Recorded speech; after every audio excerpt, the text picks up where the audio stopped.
Mobile County Public Schools, the place that has it all. We have 90 schools that include rural, urban, and suburban schools of various sizes. We are also home to Alabama's first public school. We welcome you to come join our winning team. Our district is led by the 2020 Superintendent of the Year, Mr. Cresel D. Threadgill. Our teachers are leaders in their profession who are afforded numerous professional development opportunities. Our principals are collaborators and encouragers. Our schools are leading in innovation and instruction. And most importantly, our students who are learning today, leading tomorrow, are simply the best. If you want to live in a historically rich city near beautiful beaches with superb Southern hospitality, we invite you to come teach with the best. Team MCPSS.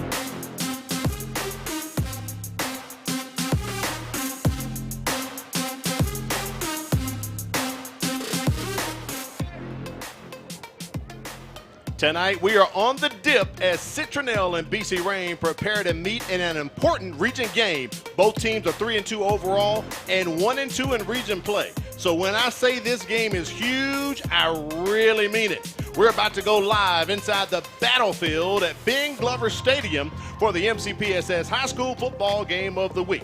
Good evening, I'm Al Wheaton, joined by Corey LeBounty.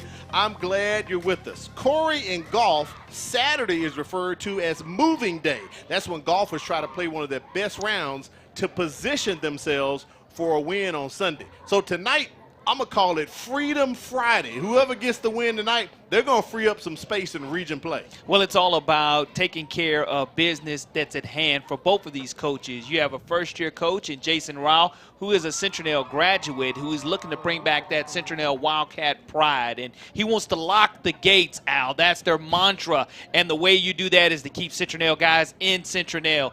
BC Reign and Coach Yeldon, he's happy, pleased that he has an opportunity to lead this team back to the playoffs, somewhere that they've missed the last couple of years. All right, we need to get to your checklist to find out what these teams need to do tonight to get a win.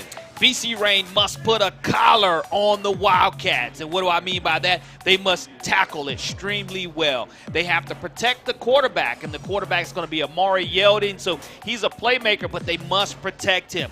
Make deposits on money down. And what do I mean by that? They must convert on those third downs to get the Citronelle Wildcats off of the field. On the other hand, Citronelle, they have to wrap up Reign. Bryce Dowdland is an explosive running back. Yeldon has a lot of versatility as quarterback, so they're going to have to make sure they tackle very well. Have a strong start. We saw this Wildcat program jump all over the Viger Wolves, but not be able to hold on, so they want to take home field away from BC Reign tonight, and they must be able to run the football, something that the Wildcats have been able to do this season effectively. They must continue that trend tonight. All right, we'll revisit that checklist as the game unfolds. We had a little showers earlier today, so right now let's take it down to the sidelines. Check in with our third member of the crew, Kimberly Dunn, to give us the BSN weather forecast. Hey guys, it is feeling wonderful out here on the field tonight. We're having our lowest temperatures that we've had so far this season, starting out with a temperature of 77 degrees for kickoff, and it will just continue to go down from there tonight. But I know the rain is what you're really interested in. Right now we're at 35% chance rain. It's only going to go up to about 42% and then come down again. So we're hoping that the rain stays off for both of these teams to compete tonight. Thank you, Kimberly. We appreciate that. Now we'll take it down to the field for our national anthem and presentation of colors.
Let's give it up for our color guard, ladies and gentlemen.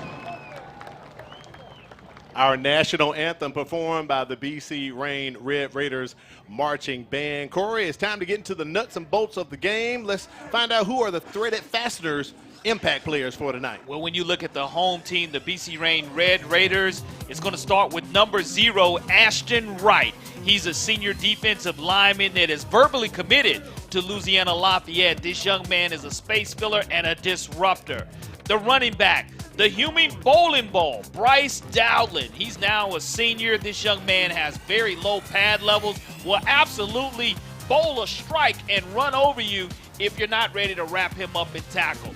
For the Citronelle Wildcats, it all starts with the quarterback, Justin Adams. The senior quarterback finds a way to get things done for this Wildcat offense, and he'll have to be accurate tonight and command this offense. And linebacker Braden Rivers, he is also a senior. This young man was our Crichton Optimist Club Player of the Week a couple of weeks ago with some 15 tackles. He's definitely a difference maker on the defensive side for the Wildcats. Got to thank Threaded Fasteners for sponsoring our impact players, providing solutions from the ground up since 1979. Looking forward to seeing those impact players tonight and the impact they're going to have on this ball game. Let's talk about the impact of this ball game. Put up the 5A Region 1 standings. When I said it was a 4-way tie, I'm serious, Corey. This is something else. You have Citronelle, Alberta, BC Rain, UMS Wright, all at 1 and 2. Listen to this irony. So Citronelle and Rain are playing tonight, but guess who else is playing tonight? Alberta and UMS Wright. So the 1 and 2 guys are battling it out. So that's the importance of this ball game, because Gulf Shores is playing Williamson tonight and Viger's playing Faith Academy. So someone's going to lose in those games. So the winner tonight really kind of, as you said on your radio interview with me today, kind of puts them into pole position for the playoffs. Yeah, you're playing pole position, one of my favorite games as a child. When you look at jockeying for first place and trying to surpass and pass people up, the top 4 are the ones who get that playoff berth. Gulf Shores was just ranked number 1 in the state of Alabama in 5A play, and Viger is nipping at their heels. Marcus Cook is getting things done for Viger. So playing Faith Academy tonight, we'll see. Faith Academy was a team that made it all the way to the semifinals a year ago. I know this is a new year, a new season, but tonight, Citronelle and BC Rain, you like to control your own destiny. Correct. That's what these two teams will be doing as far as making that playoff pole position push. We're going to find out as the game unfolds. Now, this is our first time broadcasting at BC Rain. It is named Ben Glover Stadium, and it was just commemorated last week when they honored the former administrator and former coach. Just recently, they had that dedication ceremony in honor of Ben Glover. Glover worked at the school for more than 30 years and at one point attended 250 games straight. The on-campus stadium is replacing Tremere Park and Ladd-Peebles Stadium, where the Red Raiders used to play their home games. So congratulations to Mr. Glover, a Dauphin Island Parkway legend, on the stadium being named after him. And Corey, what I loved about it, the little nickname they call it, the battlefield at Ben Glover Stadium. I like that. Absolutely, and you're in a situation now to where Mr. Glover is here tonight. We'll probably see him on camera sometime throughout this broadcast. All right, let's take it down to the field. Here's our coin toss taking place live in front of you. Citronelle's the visiting team, so they'll get to make the call. So we're going to kind of peek in and see what's going to take place here, Corey LeBounty. Have fun just like you guys do. Remember, this is the game. You're the spokesperson for the home team, correct? You're for the visiting team. You're going to call the coin flip. Have a heads, have a tails. Have a tails, have a heads. And what are you going to call? Tails.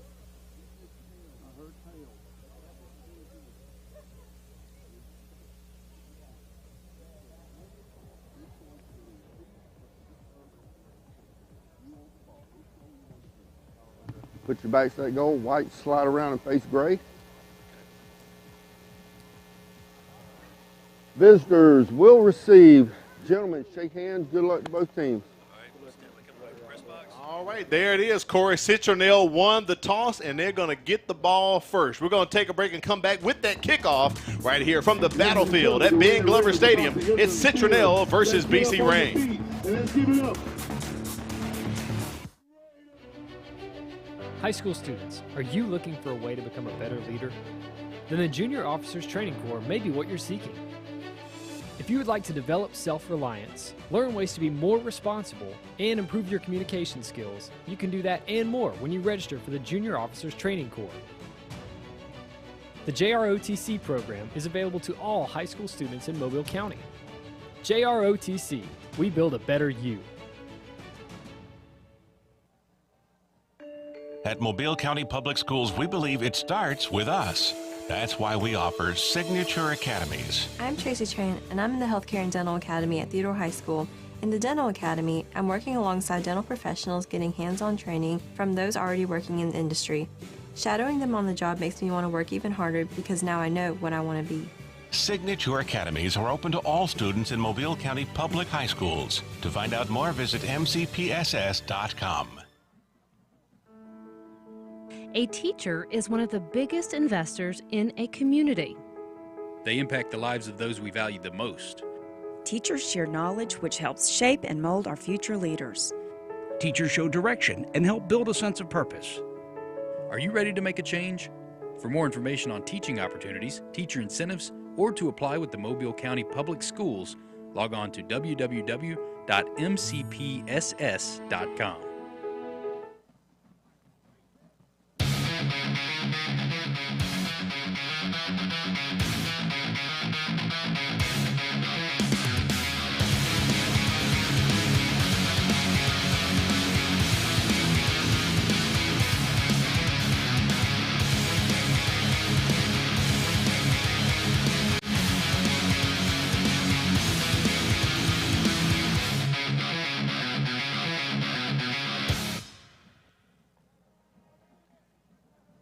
Do you feel alone, overwhelmed, or helpless?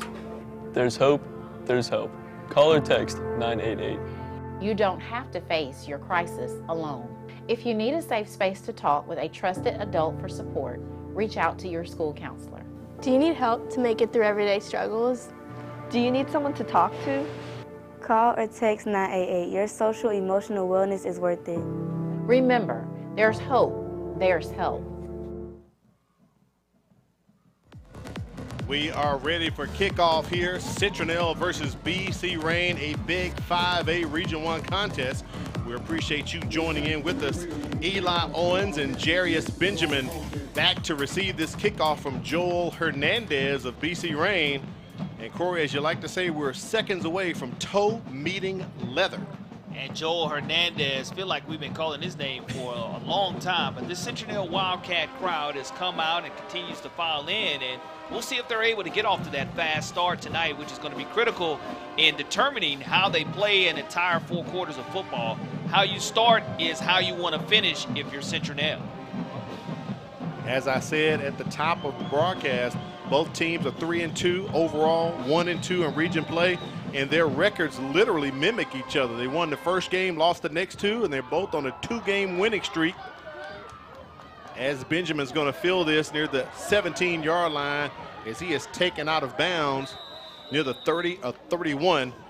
Citronelle is going to head onto the field first. Leading the Wildcats on the field, the senior quarterback, Justin Adams. He's a dual threat 55% passer with 2 scores and 8 rushing touchdowns. Running back Keyshawn Williams will carry the ball some too. He averages 5.5 yards a carry. Wideouts Rivers Johnson and James Peanut Reed will grab passes from Adams. Reed averages 16 yards per catch. Up front, the Wildcats are big, averaging 260 pounds across their offensive line. And here's the stat that really stands out. Citronelle has a plus 14 turnover margin. That's going to be huge tonight when you look at being able to try to add to that margin. They don't want to give BC Rain anything easy from a turnover standpoint. So we'll see right here if the Wildcats can come out and once again get off to that fast start. Jet sweeper, they hand it off to Eli Owens as he is tackled behind the line of scrimmage for a loss. It's going to be second and long coming up here for Citronelle. Aaron Moore, 6'4", 210-pound sophomore from his Sam linebacker position, making the defensive stop. This defense gives up only 21.2 points per game. Sean Burney, the defensive coordinator, former head coach at LaFleur, wants to give shouts out to Linda and Leela, his folks. Double receivers for the Wildcats. They set up a screen. Pass is dropped. Williams drops the pass. It's going to be 3rd and long coming up for the Wildcats. Plays like that, you got to execute, Corey. Absolutely. You just have to squeeze the pigskin right there. The 5'9", 170-pound sophomore, not able to come away with the completion. And now what it does, if you look offensively out, Chris Peterson is the offensive coordinator. It's hard to dial up 3rd down and close to 17 yards to go. Trip receivers to the near side here. Behind the sticks at 3rd and 15. Thought Rain may have jumped off. No flags come out. Adams goes to the line to make the call. Rolls to his left. Airs it out. And pass. Incompleted. 4th down comes up here for BC Rain. So for Citronelle, a quick 3 and out as that Rain defense holds. Just what the doctor ordered for defensive coordinator Sean Burney, getting things started here for the Red Raiders, making sure that his team executes the defensive schemes that they've been working on all week long. And now for Citronelle, they'll have to punt this football away, and we'll see the quarterback, who was the son of the head coach for BC Rain, take over. Dylan Robinson set to receive the punt. He's just going to stay away from it. It bounds out of bounds. Punt by Jacob Page. So Rain gets some good, decent field position. Take a look at their offense led by quarterback Amari Yelding. That's Coach Yelding's son. He's a 61% passer. He can run it as well, but the Red Raiders offense goes through the human bowling ball. Running back Bryce Dowland, he has over 600 yards on the year. He's a bruising runner and averages just over 7 yards a rush. Wide receiver Dylan Robinson has moved over from defense and averages 18 yards a catch. Up front, the Red Raiders are big, averaging 278 pounds. Led by center Clintarius Bradley, who checks in at a whopping 325 pounds. 1st and 10 for the Red Raiders. Ball sitting right at the 46-yard line of BC Rain. Dowland in motion. Wide open down the sidelines. Dylan Robinson, we just talked about him. Nice pitch and catch from Yelding to Robinson. The 5'10", 170-pound senior makes his 16th reception as he's able to get loose. A great throw by quarterback Amari Yelding, 6', 195-pound senior, and he puts that on the money. 1st and 10, just like that. A very explosive play for the Red Raiders. Almost knocking at the red zone door. Ball on the 23-yard line. I think we had a little false start, possible motion against Rain there, Corey. One of those penalties that after an explosive play, you don't want to see them commit. False start. 5-yard penalty on the offense, remains 1st down. Our first penalty of the ball game is going to push the Red Raiders back 5 yards. Paul Brooks and the crew, Brian Blackman, Chad Burns, Jerry Burns, Willard Ford, David Powell, Michael Rembert. I think this is our 2nd game with Paul Brooks and the crew this season, Corey. Absolutely. One of the better white hats that we have in the state of Alabama. Does a great job with he and his crew all together. Hand off to Dowland up the middle. He's busting it open, trying to take it to the house. 27 yards out, stretches. It's a touchdown. The human bowling ball strikes early for the Red Raiders. Would not be denied. You see the bowling ball. You see why he's one of our threaded fastener impact players. 93 rushes, 658 yards. Well, now you can make that rushing 94 times for almost 700 yards. 5'8", 195-pound senior, getting it done for this Red Raider offense. Joel Hernandez on for the extra point for BC Rain as they strike early here in this contest. Kick is up, and it is good, 7-0 as BC Rain on top. Let's take it down and check in with Kimberly Dunn on the sidelines. She has a great story for us. What's up, Kim? The Murphy Panthers made a very special wish come true for a classmate with disabilities. Sophomore Dominic Lofton scored a touchdown in the Panthers' win over Robertsdale last night in what's being called the most empowering touchdown ever.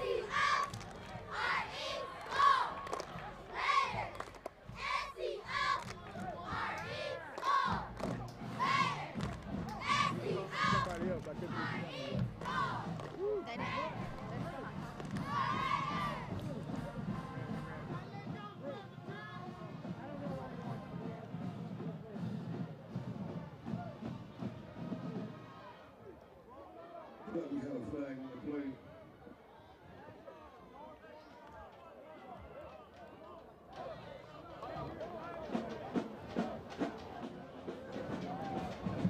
Thank you, Kimberly. Great story right there of Dominic Luton. Corey, I believe you talked to Coach Justin Hanna today about this occurring last night. Great story for the young man. Absolutely. Being the PA announcer at Ladd Stadium for Murphy, you see them wanting to set this up a couple of weeks ago, but perfect opportunity last night to go ahead and talk about that and see that young man score the touchdown. You love to see it. One of the best plays in the entire football season. You're right about that.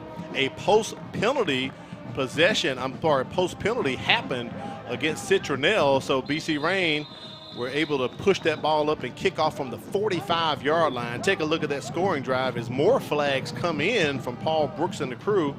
That scoring drive right there, 2 plays, 54 yards, only 40 seconds, 28-yard touchdown run by Bryce Dowland, and you can see the power that he possesses as he just bulldozes his way down to score. And there's going to be a penalty with that ball being kicked out of bounds. Free kick, bounds, only kicking the receiver. Take the ball 25 yards advance to the free kick line. That puts the ball at the 35-yard line, first down. So after kicking from the 45, special teams coach Charles Crawford Jr. for BC Rain, they take a chance with a pooch, but Hernandez pooches it out of bounds. So great field position here for Citronelle. Ball on the 35-yard line. As they go, they fake the jet sweep, and Adams keeps it, but boy, the Red Raiders all on top of him. You have a great swarming defense. You had Ricky Nichols, 6 foot, 210-pound senior, taking care of business there from his will linebacker position, having help from Ashton Wright. But again, once you see how quick this BC Rain defense can explode off of the football, they're having their way so far early in the first quarter. Triple stack receivers to the top. Adams trying to get Rain to jump, and the flag comes out, so they're going to pick up the free 5. The senior quarterback catches him. Love the hard count. 5-yard penalty on the defense. Remains second down. And that's one of the things that BC Rain has to stay away from, beating themselves, because Citronelle struggling on that first series of offense. You give them a free 5. Now you're looking at second down and close to 7 yards to go. Ball at the 38-yard line. Directly in front of us here atop Ben Glover Stadium, our first time broadcasting here on the campus of BC Rain High School. Everyone excited. Williams up the middle. Keyshawn Williams, nice run for the Wildcats as he crosses the midfield stripe. First down, Citronelle. That's the way to have a low pad level to open up a nice hole, and being stopped by Ricky Nichols and Ladarius Moore, the free safety, coming down to make that stop. But a great stop by BC Rain, and then all of a sudden you have a penalty, and Citronelle looks to capitalize off a penalty yardage and off a great run. First down and 10 for Citronelle. The Wildcats on the move, setting up a little tunnel screen right there for the Wildcats. Take a look at this BC Rain Red Raiders defense. They play a 3-4 with Mike linebacker Khalil Pirine leading the Red Raiders in tackles and 8 tackles for loss. Also look for will linebacker Ricky Nichols to be all over the field as well, with help on the back end from cornerback Jalen Davis. Up front, the Red Raiders have the big fella, defensive tackle Ashton Wright, plugging up the middle.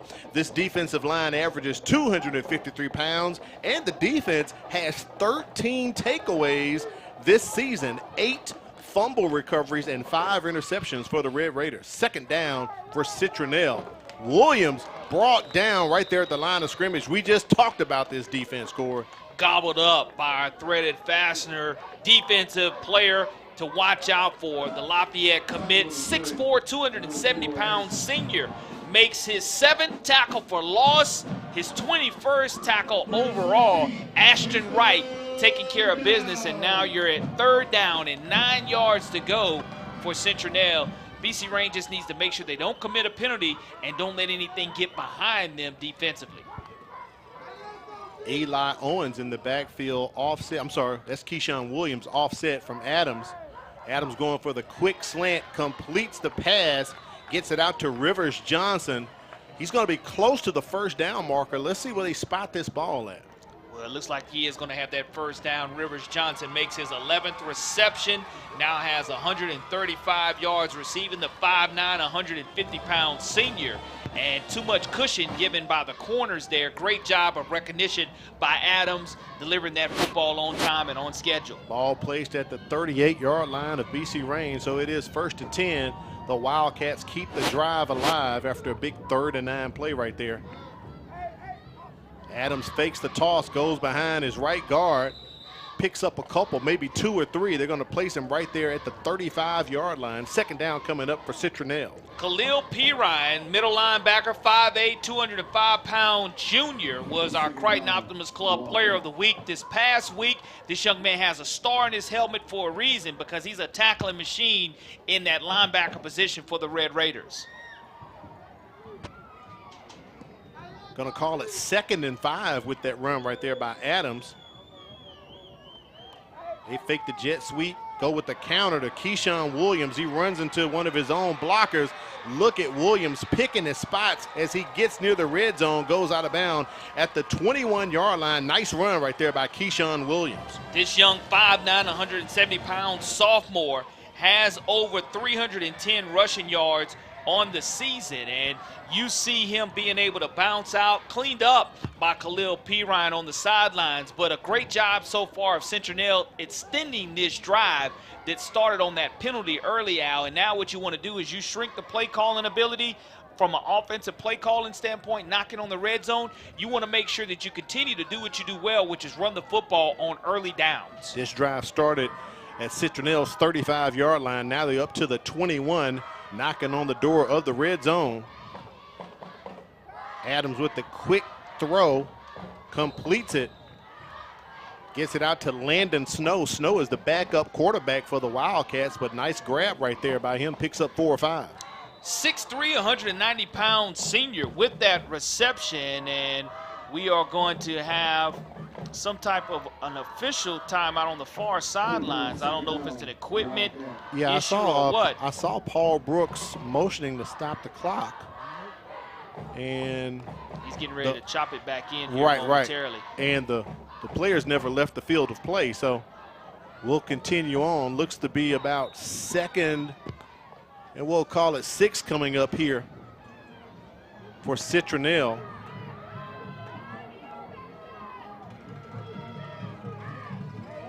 Hand off to Williams, right up the middle he goes, just past the 15-yard line, stretches out to the 14.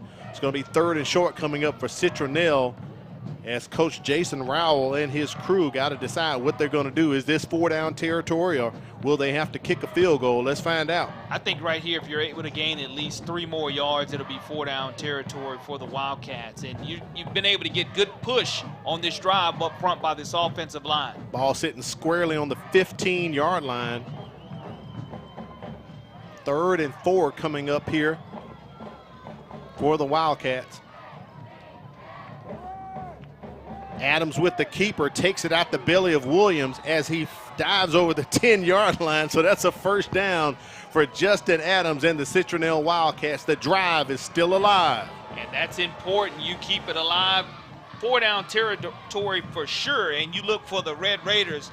Jalen Davis is able to upend them, but you're in that red zone territory now, and did a great job of deciding that RPO to keep that when Adams did, and had the defense fooled, found a hole he wanted to hit, and now you're looking at 1st down and goal to go for the Wildcats. Ball on the 9-yard line. Hand off to Keyshawn Williams. There's no room to go because Ashton Wright and the crew, the Red Raiders, are waiting on him. Do a great job of clogging up that hole and not allowing any yards in that red zone area. And offensive coordinator Chris Peterson, they average 20.2 points per game, and this is the 12th play of this Citronelle Wildcat drive as they've been able to go ahead and control it, being balanced. We've seen a few passes and a few runs. Correct. But you said they took over at their own 35, but a great drive. Doesn't want to come up empty here for the Citronelle Wildcats. 2nd and goal. High snap. Back to Williams they go. No. Keeper. Adams faked me out as well, Corey, so he kept it and gets up to about the 2 or the 3. Nice run right there by Justin Adams. We said he's a dual threat guy. Great quarterback keeper. It's one of those RPOs. You go ahead and you show it in the belly, and you decide to go ahead and keep it. Now, you asked earlier, was it 4-down territory? Here it is, 3rd and goal from right at the 5-yard line, a smidgen inside of it. Yep, just inside. You've been able to establish this line of scrimmage running it. They're giving you their press coverage on the corner, so you're looking to go ahead and run this football effectively. Clock operator says it's on the 4-yard line, so we'll go with that. First, 3rd and goal from the 4. Adams with the keeper. Does he have room around the corner?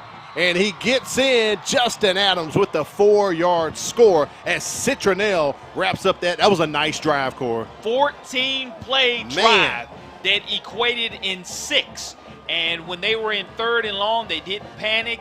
You look early, though, they were aided by that penalty flag that came in and gave them a little extra momentum. Right. But credit to this Citronelle offense, getting it done up front. Big 68 Philip Roney, Zach Gaston, Bruce Smith, Patrick Wright, and Bruce Kaiser, all with the push up front for Wildcats. Jack Davis on for the extra point. He is 10 of 13 on the season. See if he can make 11 of 14. And he bounds it through the uprights, and we are tied with 3:11 to go in this 5A Region 1 battle. Look at Adams' score. Did you know that missing 2 days of school per month has a negative effect on student achievement? And that chronic absenteeism is negatively impacting 1 out of every 10 Alabama students. Studies show students who are chronically absent are more likely to drop out of school. For every 1 day your child is absent from school, it takes 3 days for them to catch up. So if I am not sick, make sure I'm at school, because missing school means missing out.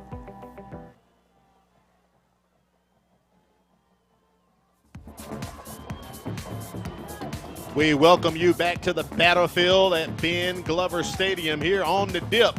And boy, look at that scoring drive right there by Citronelle. 65 yards, 14 plays, 8 minutes and 5 seconds, Corley Bounty. Boy, that was a nice drive by the Wildcats. You couldn't have asked for a better drive because Bryce Dowling was able to punch that thing in with ease in 2 plays, getting 6 or 7 points with the extra point made. And now you're in a situation here to where if you're Citronelle, you've kind of shaken off the jitters and you've settled down here. We'll see what you're able to do defensively.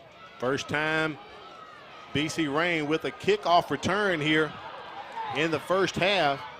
Nice return up to the 35. Looks like a Marion Davis with that return. Nice, decent run. James Reed with the stop on special teams for the Wildcats. And now what definitely has to happen is this defense has to bow up. The defense coordinator is none other than the head coach, That's right. Jason Rowell. So you know he wasn't happy with the way the Red Raiders were able to score quickly in 2 plays. So this defense has a chance to help its own cause and try to stop this explosive Red Raiders offense that scored in 2 plays just moments ago. 1st and 10 for BC Rain at the 35. Whistles all on the field, flags everywhere. Get the call here from Paul Brooks.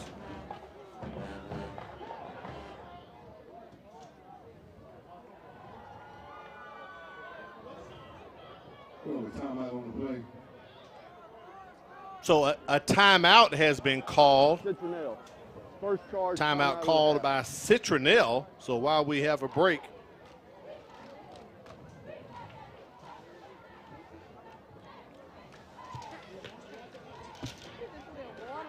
we'll take a break as well and wait it out here as Coach Jason Rowell calls a timeout at this point. 3 minutes and 1 second remaining in the first quarter. I wonder why he called that, Cor. Sometimes you don't have the right personnel on the field, and when you don't have the right personnel on the field, especially the way BC Rain was able to capitalize here early and have that 2-play scoring drive, it's so very important that they do make the adjustments defensively, and that's exactly why he did burn that timeout, to make sure he did with 3:01 remaining here in the first quarter of action, that BC Rain is not able to strike fast and and score easily the way they did on that first drive. So no flags, a timeout call. 2 timeouts remaining here for Citronelle. 3 minutes, 1 second remaining in the first quarter.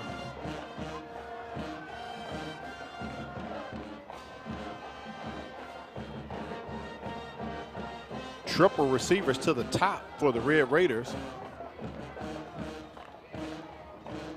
Fake the handoff to Dowling. Quick slant pass as Yeldon completes it.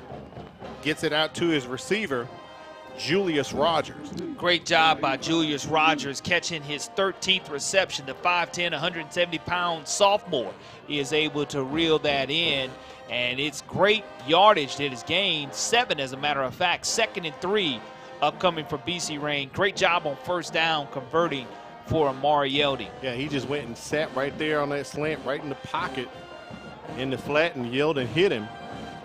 Same formation again. This time, Yeldon's going to keep it with that RPO action, takes it out the belly of Bruce Dowling. He goes past the midfield stripe, so the Red Raiders on the move here as they're going to spot this at the 48-yard line of Citronelle. David Sullivan, the inside linebacker, 5'11", 195-pound senior, going to get credited for that stop. And you do look at Yeldon almost having 500 total yards of offense 1 week ago against Davidson, and we know he's a dual threat. He can run it, he can pass it, his accuracy is there, and if the Yeldon name sounds familiar, it's because his father is the head coach. First, tosses it out. Yeldon gets that ball out. Antonio Williams with the grab up to the 45-yard line, picks up about 3 or 4 on the swing pass there. Williams with his 22nd reception on the season. The 6'2", 195-pound senior is able to pick up positive yardage on first down for BC Rain. 2nd and 6 now for the Red Raiders, right at the Wildcats' 45-yard line.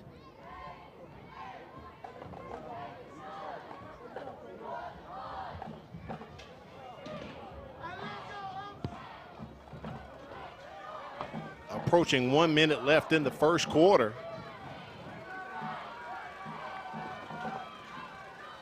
They run the jet sweep with Davis, and he's going to go out of bounds. He'll be short of the first down. Let's see what he spotted him at. I think he went out at the 43 or the 44, Corey. Looks like the 43-yard line. Great job of Davis keeping his pad level low and trying to hit that outside corner. Was not able to do so, but if you do look now, 3rd down and close to 5 yards to go for the Red Raiders. If you're Citronelle, this is money down now. You have to find a way to get off the field and make your opponent punt the football. Toss out to Dowling, and he goes north and south immediately. Corey gets the first down, keeps those legs churning as he goes past the 35. First down for BC Rain coming up. Well, when that momentum starts going forward for Bryce Dowling, he's just looking for pins to strike like a bowling ball would. Right. John Heckman, the 5'10", 285-pound junior with the stop on the play. Fresh set of downs for Amari Yeldon and offensive coordinator Famous Davis. They come in averaging 27 points per game, and he'll have the full playbook at his disposal to signal in to Amari Yeldon. Play clock down to 10 seconds. BC Rain will have to snap it. This will be the last play of the first quarter unless we have some penalties. Fake the handoff to Davis. And Yeldon's going to get up to the 30-yard line, about a 5-yard gain by Amari Yeldon, and that will take us to the end of the first quarter. Both teams have scored, no turnovers so far. We've got a good one. It's a 5A Region 1 battle with Citronelle and BC Rain. Right now, we're going to take it down to the sidelines. Kimberly Dunn has a guest with her. What's up, Kim? Hey, I was able to get Citronelle's Principal Brewster, to come and talk with us for just a moment. Thank you for taking time to speak with us. So I know that athletically there's a lot going on in Citronelle, but we want to talk a little bit about the academics. Can you tell us what signature academies Citronelle has to offer for its students? Absolutely. First of all, we have what the other schools call their Faulkner, we have on our campus, the CCAT. And also, let's give it Center up for to one of our Technology, Advanced Technology. Red Raiders tonight. Miss Coach Weaver's over is in there. the She house. does a Let's great give it job. up. Great job. Manufacturing, engineering. You got welding, auto shops.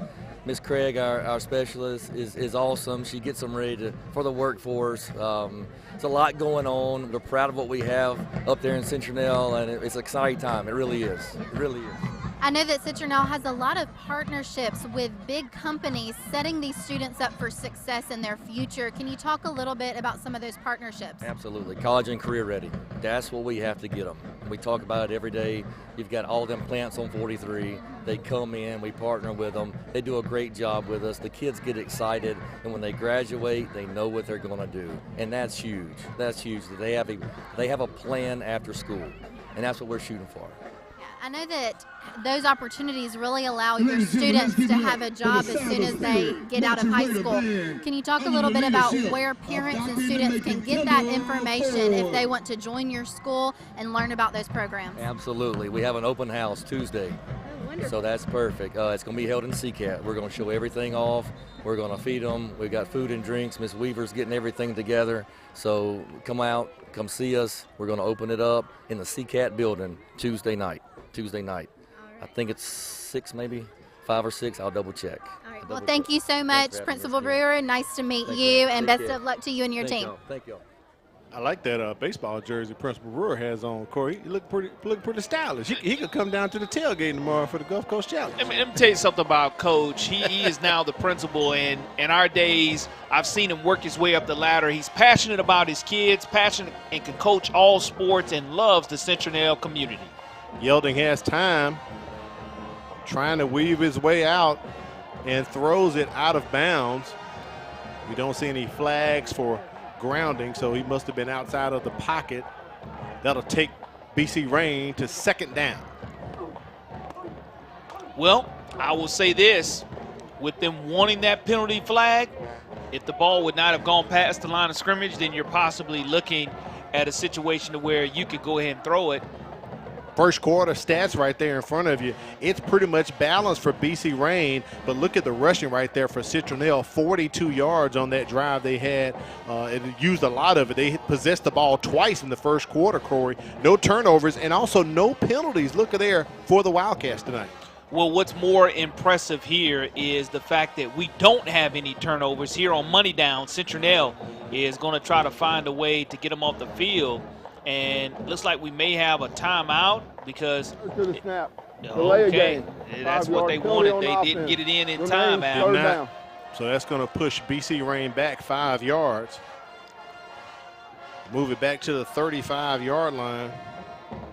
So instead of second and short, manageable, now you have second and about 11 coming up here. The line to gain is the 24 for the Red Raiders to pick up a first down. Correction, third down now, and 11 coming up. Good shot right there of Amari Yelding, one of our threaded fasteners impact players tonight. Yelding has time, plenty of time.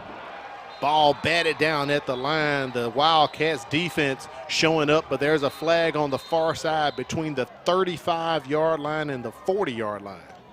Well, it's one of those situations to where when you give a quarterback that much time, bad things are going to happen. But I'm going to go back to Joe Brewster for a second and his passion for Citronelle. When he took over, you knew that this Citronelle Wildcat program was going to be reinvigorated. And he brings in a former Wildcat as the head coach, right. Jason Rowell, who knows what the community is all about. And Coach Brewster, I call him Coach Brewster because the way we coached together on the sidelines all those years, he's just, again, passionate about the Citronelle community, former assistant principal at Murphy, and he just cares about all of the kids that he serves and a tremendous leader for the Citronelle Wildcats program.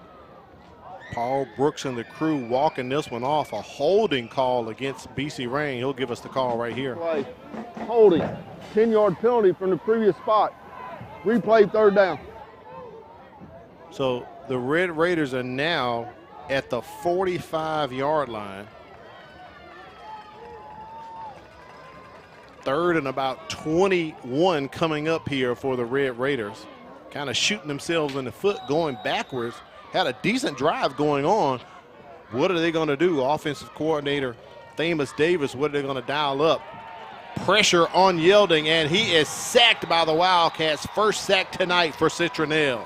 Great job of the pressure coming from the defensive end. Zach Morgan comes away with his 5th sack of the season. The 6-foot, 200-pound junior. You look at the replay here. Yielding is just covered up immediately, and he's thrown down with one hand, showing the strength of Zach Morgan. Great job of the defensive pressure, and I know if you want to impress the head coach, that's one way to do it because he's the defensive coordinator too. So, again, now you're in a punting situation for Rain. Tyree Sutton on to punt for BC Rain. Coach Rowell told me the other day when I talked to him, Morgan wasn't on the team last year, but he has a high motor and he's committed this year to doing the best he can. That was a high snap right there to Sutton, but he got it off, Corey. No pressure, though. Some kind of way. Yeah, no, he got that punt off. But what you also are looking at after this penalty is assessed is a 10-play drive for the Red Raiders come away empty. So Stalls now out. 10:46 remaining here in the second quarter of action. We expected really a brawl in regards to the way they're going to battle on the battlefield, literally here at BC Rain. And when you're playing pole position for playoff possibilities, you expect a 7-7 score. Yeah. Holding called against Citronelle. Must have been at the line because the returner did not field the punt, so something must have been taking place with one of the blockers on special teams. Last year, BC Rain defeated Citronelle 41-6. There's a high snap. There's a look at the hole right there. So they were holding one of the gunners. Good job right there, pointed out by China Powell, one of our statisticians. That's why we have her on the crew. She's got great eyes, Corey. She does. Great eyes. Johnny on the spot there. China Powell. So they're going to assess this against Citronelle. Let's see how far to push them back.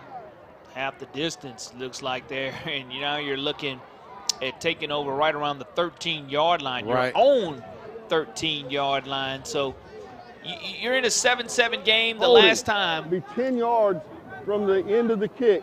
First down, Citronelle. You had a 12-play drive that went for nothing for Citronelle, and now you look at a 10-play drive that has nothing for BC Rain. So we'll see here if the running game continues to become effective and if they're able to march down the field.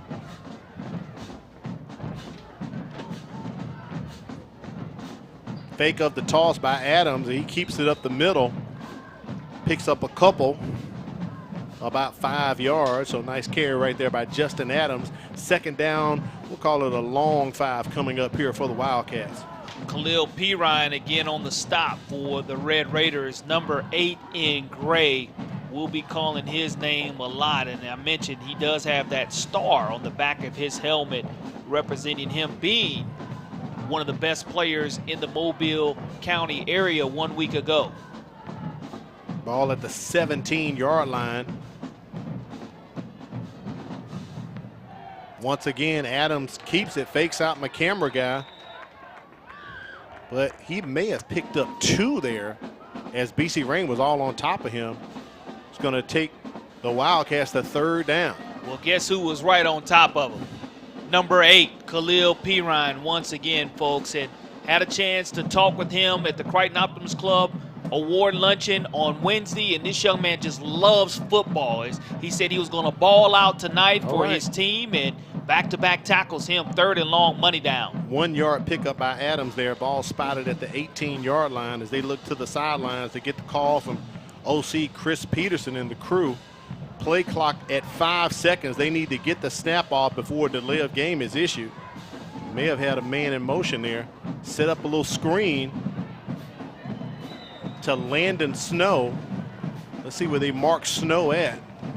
Trying to lower his shoulder. I think he's going to be marked out short. Right, I believe when you so. Look, it just depends on if they give him that extra couple of yards there. And the chain game's moving, Corey. So that stretch Snow is what, 6'3", 6'4"? He's a long player, and he got a very gracious spot there on that far sideline. And you do look at a fresh set of downs now for this Citronelle offense, and I think that you can't have a nice drive here with no points being put on the board. If you're able to sustain a long drive, it'll wear this defense out of the Red Raiders. Ball sits at the 24. Adams fakes the handoff on the jet sweep. He kicks it for about a 2-yard gain just past the 25-yard line. Citronelle taking their time. Mama, there's that man, Khalil Pirine, number 8. Once again. Getting his just dues tonight. 2nd and 8. Positive yardage for Citronelle there, and we'll see if they're able to get past the line of scrimmage, Al. That's when they've had success getting 6 and 7 yards beyond that big front 4, or what they put in the box, the 7 that they're putting in the box. Ball's on the 26-yard line. Adams rolling out, tosses it to Snow once again. They have hooked up a few times tonight as Snow plunges forward close to the line to gain, which I believe is the 34. Let's see where they spot him at. He may be about a yard short, Corey. Stopped on the play by Jalen Davis on that far sidelines, but positive yardage. Once again, another 3rd down, money down here for Citronelle. This time it's going to be 3rd and 1. So 1 yard short. Ball's at the 33. Nice shot right there of Justin Adams, the senior quarterback for the Wildcats. You can kind of sense he may call his own number here if he doesn't go with Keyshawn Williams. Nice shot by the cameraman right there, right in the gut of Williams as he kept the ball, plunged forward, picked up about 3 or 4. Nice stretch out by Williams too at the end. Well, once again, a great job by the offensive line, creating that push and creating some type of hole to where some momentum can be gained by Keyshawn Williams. And I know that a fresh set of downs is always great for an offensive coordinator. And as you're watching at home, we're in Ben Glover Stadium for the first time ever. This field turf is immaculate. It is. First to 10 from the 38. Another carry by Williams. Hits that circle button, Corey, takes the spin. It was a little slow motion spin, but he did execute it right. And he didn't turn over the football either, was able to gain positive yardage before Tyler Simmons, the 6', 240-pound senior defensive end, is able to make the stop. But great job of bouncing off tackles and securing the football, and a good tackle by Simmons, bringing him to the turf. 2nd down and 3 yards to go for Citronelle. Wildcats up to the 45-yard line. Just simply matriculating down the field here at Ben Glover Stadium.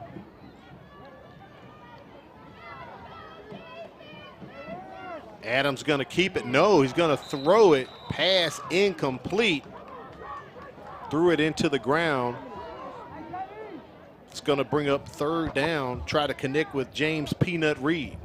Teron McCovery, number 10, the defensive end for Rain, did a great job of applying that pressure to Justin Adams, not allowing him to get comfortable, set his feet. And when you're not able to step into a throw, that sometimes happens there. But now, once again, 3rd down. How many times have I said that here on this drive for the Citronelle Wildcats? Line to gain is the 48. They need 3 yards. Peanut Reed in motion on the jet sweep. Adams going to keep it. Trying to get the rugby scrum push there. It is going to be close where they spot this. The official coming in from this side of the field, his foot is at the 49. And I call that the right foot spot, so that's going to be a 1st down, Corey. Yeah, 1st and 10 there for Citronelle. Again, another 1st down conversion on 3rd down. So that's huge for the Citronelle Wildcats and the push that they're getting up front. And the Red Raiders, they're going to become gassed here if they continue to stay on this field, because you're looking now at a 10-play drive already being established for Citronelle. Great job of offense executing this game plan offensively. 1st and 10 from the 49. Adams pass incomplete as he tried to get to his receiver, Rivers Johnson. Johnson had his hands on it. I don't know if it was knocked out by the defender, but he could not bring it home. No, he definitely wanted to have that one back. And there's Ben Glover right there sitting on the sideline checking out the action. It's a family affair here. And you see the legendary Coach Glover 1 week ago, had an opportunity to have his whole family here with him, his field dedicated, but he means a lot to this Dauphin Island Parkway community, and it's great to see him out enjoying some Friday night lights here at the newly named Ben Glover Stadium. 2nd and 10. Hand off to Keyshawn Williams, little misdirection. They faked that jet sweep once again. They've been calling that play a lot tonight, Chris Peterson and the offensive coordinator crew. Trenton Reese, the bandit linebacker, 5'7", 160-pound junior with the stop here. And we know we're not having heat timeouts here after this first 5 weeks of football. So because we don't have a heat timeout, you have to take one if you're head coach Lawrence Yelding to know you need to go ahead and reevaluate this defense and get a stop. Let's take it down to the sidelines. Kimberly Dunn, she has the principal of BC Rain with her. What's up, Kim? That's right. I have Miss Williams here with me tonight. Thank you so much for taking time to welcome you into your beautiful campus. So tell us a little bit about some of the exciting things that are going on here at BC Rain. Well, first of all, we have to celebrate our new stadium, and after naming it after our Parkway legend and BC Rain legend, Mr. Ben Glover. So we're so honored we got the opportunity to do that last week during homecoming. But as always, we're always welcoming everyone out here as the Ben Glover battlefield so that we can have a good time. But as far as the school is concerned, we're moving forward with our aviation program. We've hired a new employee, and he's coming straight from industry. So this is making it really great. Kids getting a lot of hands-on. We've already started on our second plane, so we're moving forward in that direction. So I think we're going to have a really good program that's going to show, which hopefully can incorporate the manufacturing side. So, and then of course we have our CNA program. And so a lot of the kids this year, we have several more kids in it, and we have a small group because last year was our first year, but they're going to get their certified nurses assistants. So we're really excited about some of the things that are going on here at the school. Yes, a lot of great things going on, and I know you mentioned a second plane, but something interesting that our parents and viewers may not know, your first plane that you built actually could fly, right? Yes, and this one is going to do the same. Like I said, we have someone coming straight from industry, Mr. Booz, and he is hands-on. Even today we got a donation. He went to go and get some more parts and stuff. So we're just trying to get our kids totally immersed in what's right here in our back door at Brooklyn Field with Airbus, and just getting them the hands-on so they can get those opportunities. Wonderful. Well, we are excited with you here at BC Rain. Thank you for sharing your field with us and all of the wonderful things going on here at BC Rain. Thank you. Thank you so much. Thank you.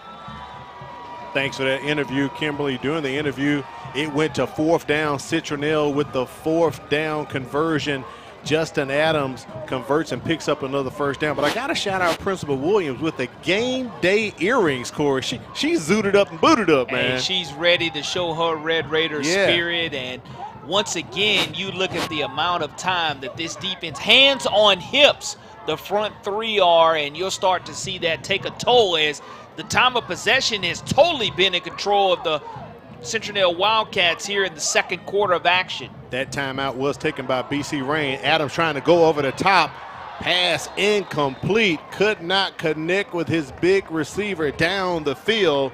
Eli Owens, man, that would have been nice. Well, this is the second opportunity. He has a clean pocket, puts the ball on the money. Now, sooner or later, they're going to connect on one of those deep balls because we saw Rivers Johnson not be able to handle one earlier, and you also see Eli Owens not be able to handle that one, but it's no overthrow. It's right there on the fingertips.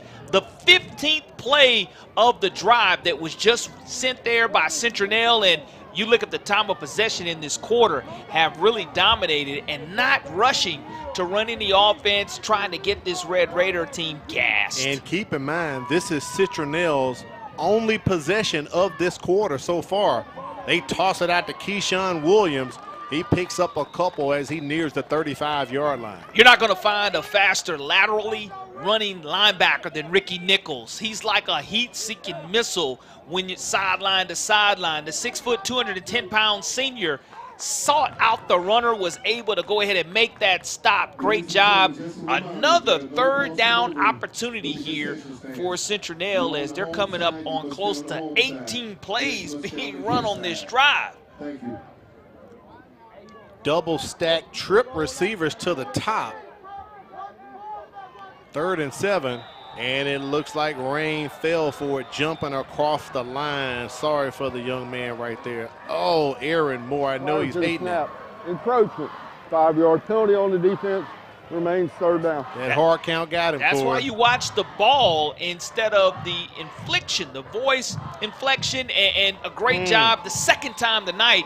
We've seen the Red Raiders, and that's very costly right there, and it is unbelievable. 8 first downs to 3 so far in this game. Citronelle just grinding the clock, continuing to gain first yards. 3rd and 3 is what we'll call it. And Williams met right at the line of scrimmage, tackled for a loss. That was a big-time tackle right there by BC Rain. Teron McCovery, his defensive end position, was able to go ahead and get penetration, and now it is 4th down once again. 4th, and we'll call it 6 yards to go. Now, this is where we've seen them be able to go to Eli Owens and Rivers Johnson and be successful. Also, Landon Snow on the sideline throws also. So here's what you have to have. You have to have pressure on Justin Adams. You can't let him step into a clean pocket and pick you apart. Nor can you let him escape as well, Corey, because he has shown his running ability with the legs. Rolling out to his left. Heat is on, fakes out more, but the pressure's still on Adams. He's going to try to run for it, but no, he can't. He just goes out of bounds at the 35. Great defensive call right there by the Red Raiders. And they're able to hold on in that situation. That's a huge stop for the Red Raiders. But look at him being able to see the defender coming and be able to bounce off Aaron Moore and keep the drive alive. And even if he would have stretched out, he still would have been about 3 yards short. So I know the defense of BC Rain is saying, man, thank you for getting us off the field. And offense now has been waiting and waiting. We saw them have a 2-play touchdown drive early.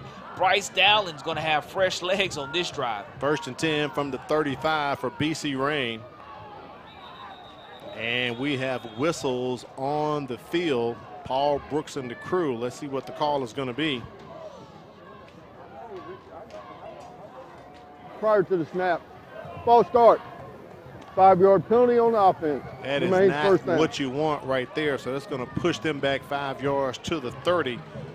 It's been a long drive by Citronelle. They came to a close, but we're going to open it up at halftime. Don't forget the Chick-fil-A halftime trivia challenge will be coming up with Kimberly Dunn. So stick around for that. We'll listen to both the bands, but also try to get a winner on the sidelines with the Chick-fil-A. Yelding's pass into the ground, incomplete, intended for Antonio Williams. He just couldn't get his legs or his bearings to get it out there, Cora. They went right back to the same play they were going to run prior to the penalty being called and just weren't able to convert that, as the ball might have slipped out of his hands. You look at this replay here because it wasn't a clean throw. It just short hopped it a little bit. Not enough on that one by Yelding, and now you're looking at a 2nd down and 15 yards to go, and we'll get another timeout here called.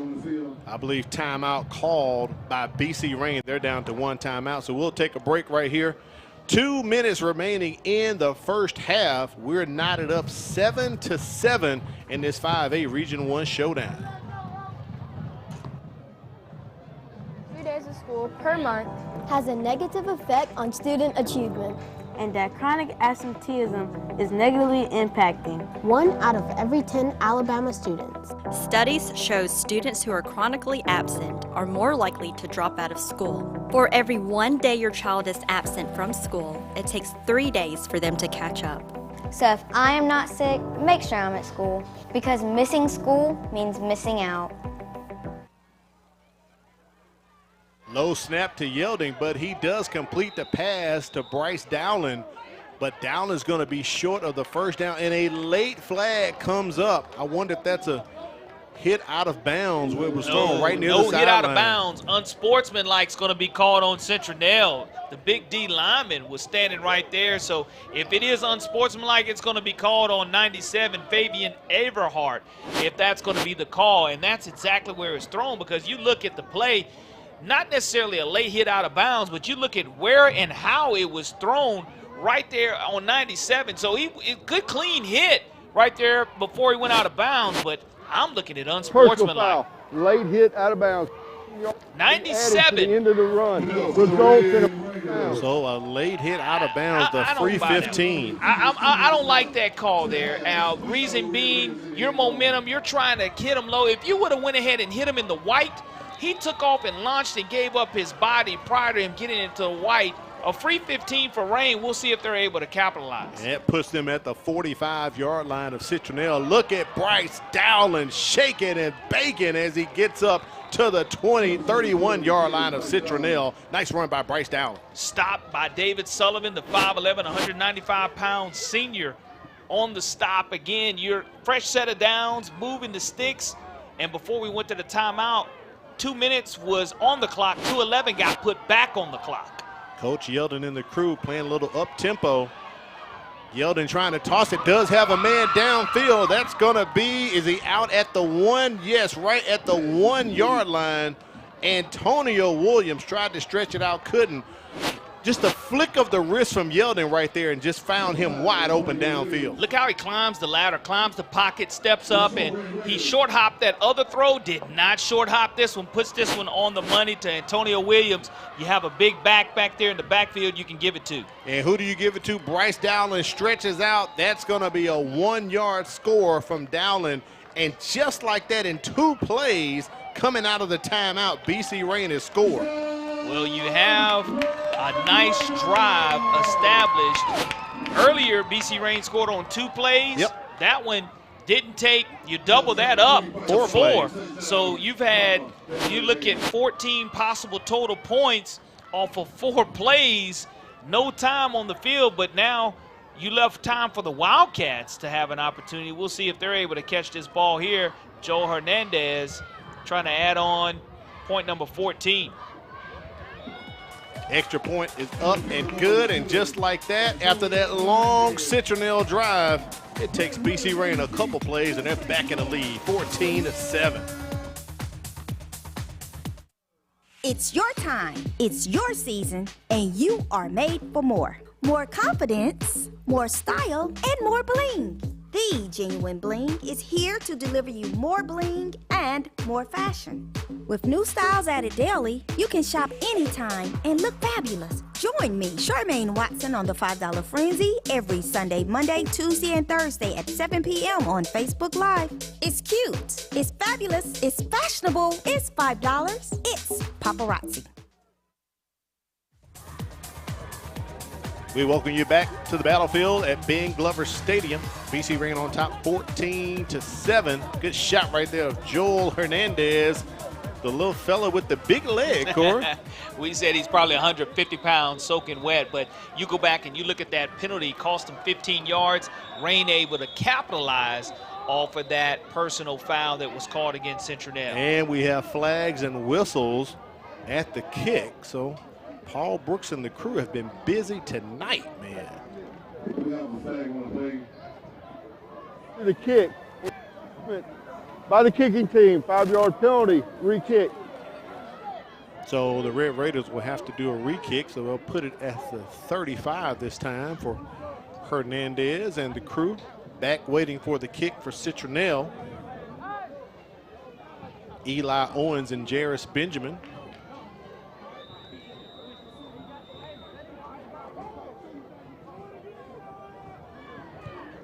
And Hernandez kind of punches this one, and it's going to go out of bounds. We saw that happen earlier in the contest, so they'll probably bring it up to the 35. Parents need to let you know Monday, mark your calendar. The end of the first quarter was today, so that means teacher work day is Monday, so the kids don't go to school. So don't send the kids to school this Monday. The teachers got to work on the grades, Corey. They got to formulate that Schoology thing, get the grades ready, because today ended the quarter. Well, it's already how fast the season goes by. Right. When you look at going into week number 6 of high school football. And I mean, I know that when you mark your calendar, you do so according to when football season begins. Right. You know that a couple weeks prior to the first quarter, school has already begun. But so much excitement with the Mobile County Public School Systems and all these brand new stadiums. Yes. As we started this brand new football season. And we have 2 we got to get to. We got to get over to the Snake Pit and also to Viger as well. So as the season unfolds, we'll continue trying to get to those spots. Eli Owens gets to the spot. Nice return right there. It's going to be great field position for Citronelle. Less than 90 seconds remain here on the clock.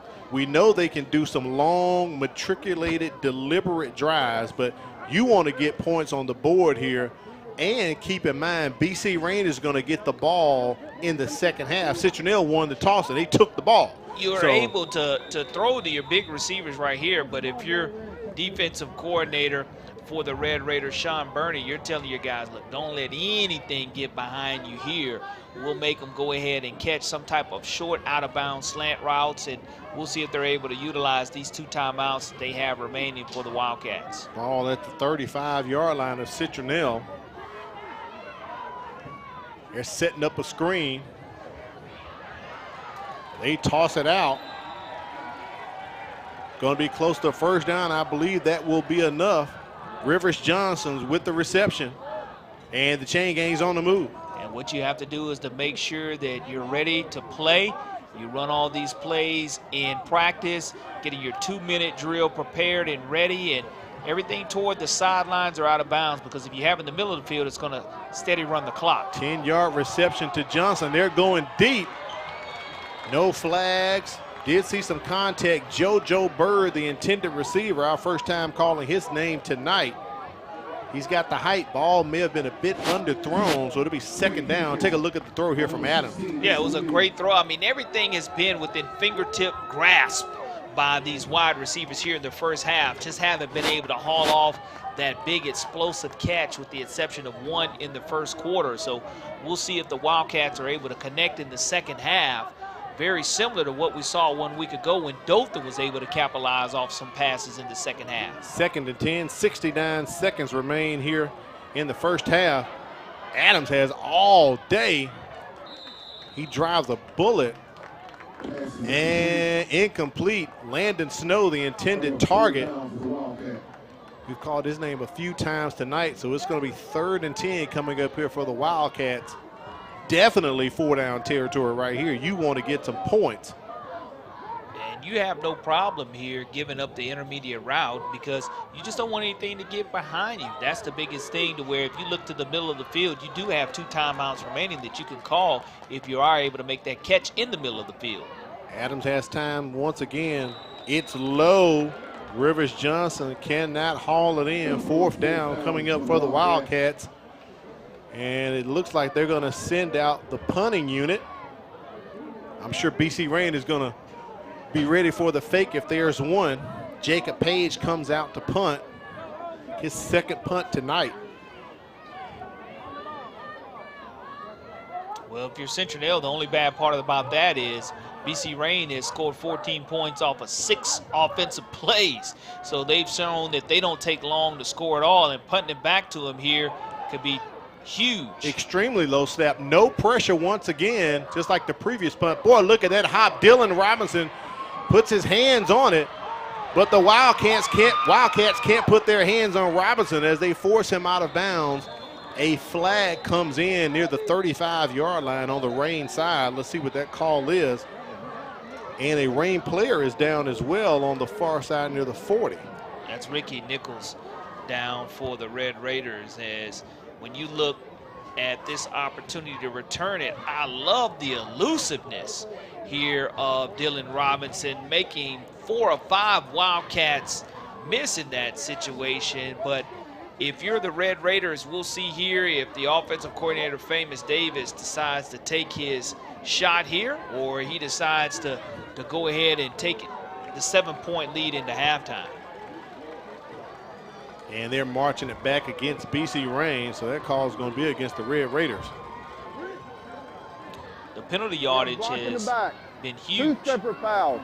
The first one is declined.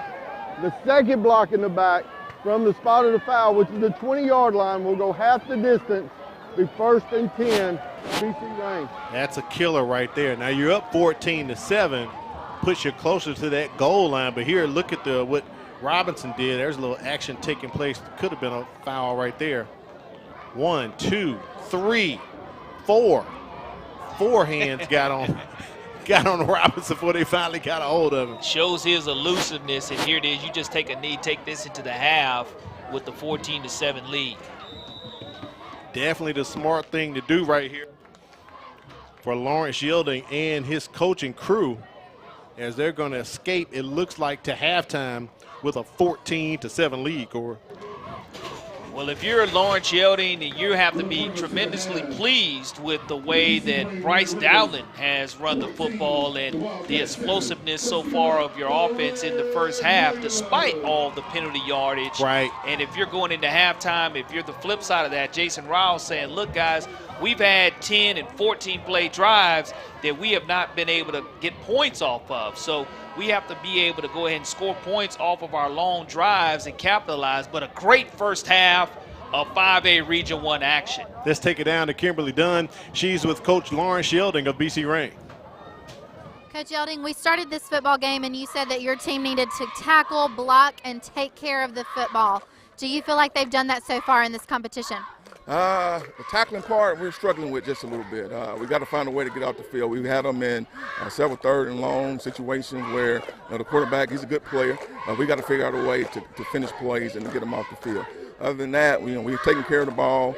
We've scored and we've had opportunities to present ourselves. Kind of shot ourselves in the foot a couple times, but we just got to go in, clean that up, and come back out and close this one out. Coming back out of halftime into this competition, what adjustments are you and your team going to make in order to secure that win tonight? First of all, we get the ball and we come out. So I'm preaching to them right now, hey, we got to come out and start fast. We started off really fast and then we kind of sputtered. Defensively, we got to go in and make sure we get everything so that our guys are communicating. There were a couple times there, we weren't quite lined up like we needed to be lined up. They had guys running free back there in the secondary. They just didn't capitalize on the opportunity there. So, we just got to make sure that everybody's communicating, doing the things that they're supposed to do, and you got to tackle. We got to tackle. We got to tackle. All right, Coach, I'll let you get with your team. Best of luck to you. Thank you. Thank you, Kimberly. We do appreciate that. Coach Yielding talked about some of the things that you said, Corey. So we're going to come back and take a look at the bands for halftime. We'll take a quick break and come back. It is halftime. Rain on top, 14-7.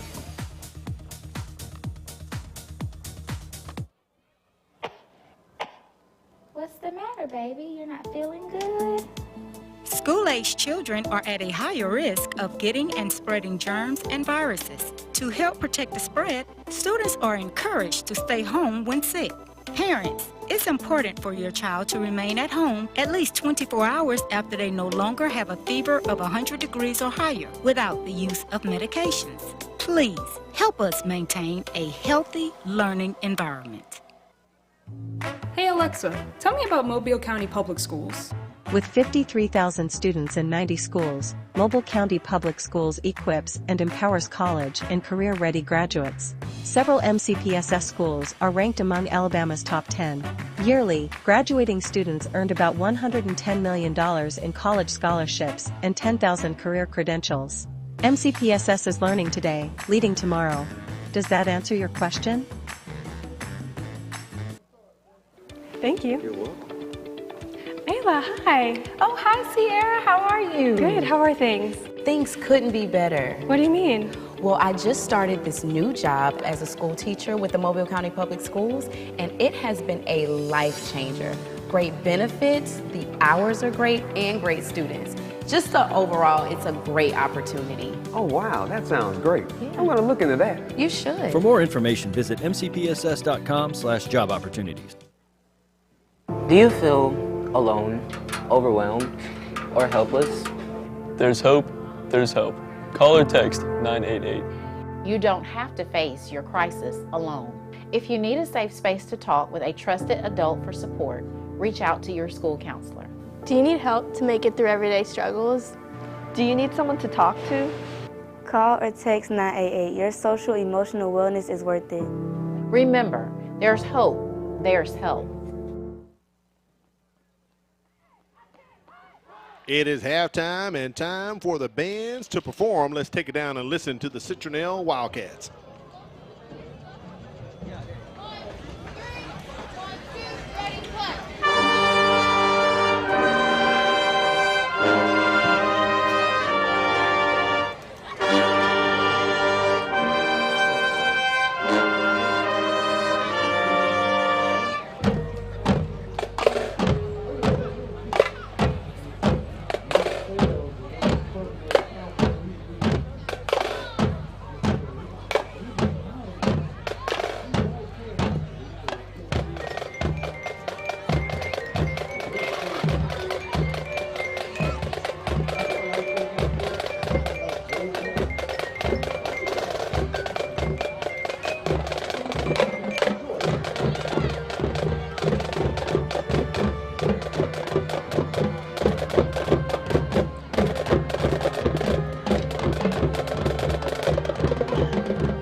You told me that the fit truck and it's got the lock on it, offense and defense, too deep.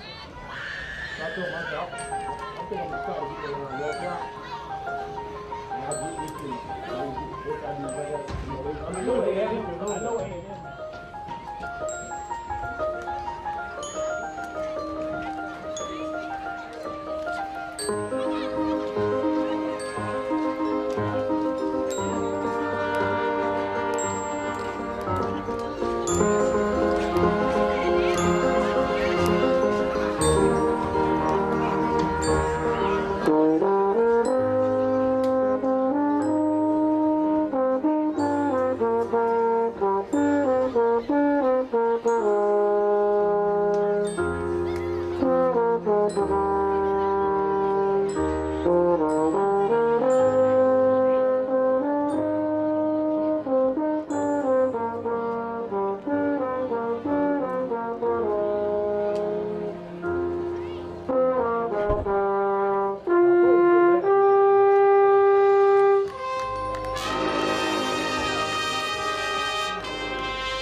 Nice job, man. Sounds of the Citronelle Marching Wildcats with their halftime performance We're getting ready to set up for the Chick-fil-A Halftime Trivia Challenge, so let's take it down to Kimberly Dunn. We're here with our Chick-fil-A Halftime Trivia Challenge, and I have two super cute friends that are going to help us tonight. Can you tell us your names and where you go to school? My name is Ezra, and I go to Gilliard Elementary School. My name is Megan Lucy, and I go to Gilliard Elementary School. Awesome. And what are y'all out here doing tonight? We're out here cheering for BC Rain. Do you do this every week? No. No, y'all just come out for special occasions sometimes? All right. Well, are y'all ready for our trivia question this week? Okay. Our question tonight is about Facebook, and they said they know a little bit about Facebook, right?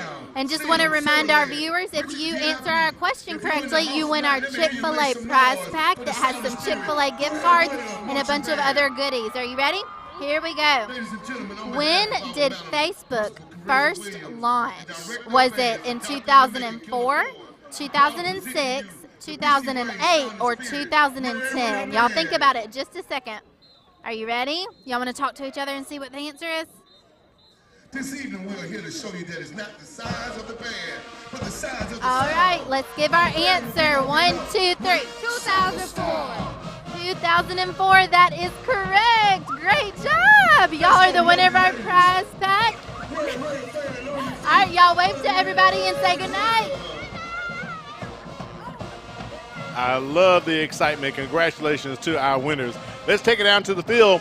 Time to check out the BC Rain Marching Red Raiders. Please move the band into formation.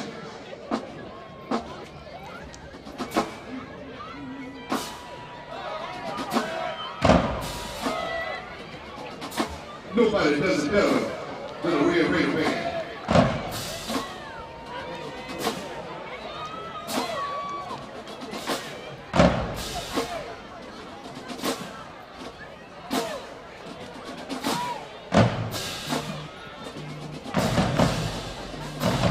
The band will now play the traditional feature by the new edition entitled Can You Stand the Rain?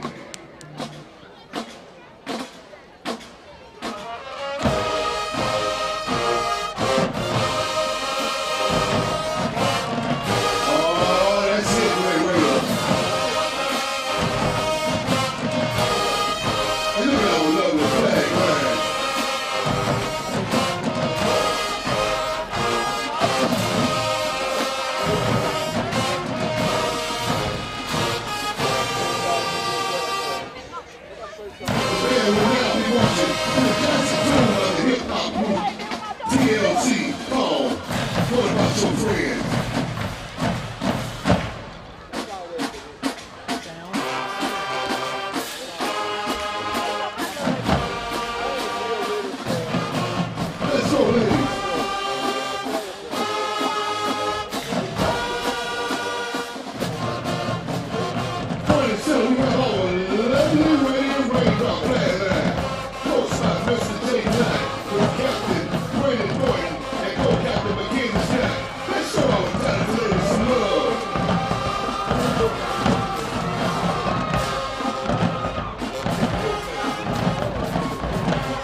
Spirit Band would like to acknowledge that October is Breast Cancer Awareness Month. The tune is called You're Not Alone by the late Michael Jackson.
And now, ladies and gentlemen, under the dance leadership of our dynamic mix of Landry McCartney and assistant Mr. Curtis McMillan, Mr. Maxwell Frank, simply fantastic classic, but never tragic. You're the greatest, great rock, dance, the Destiny Child, my brother.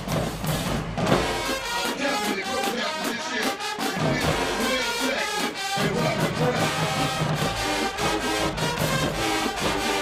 That's all right, ladies.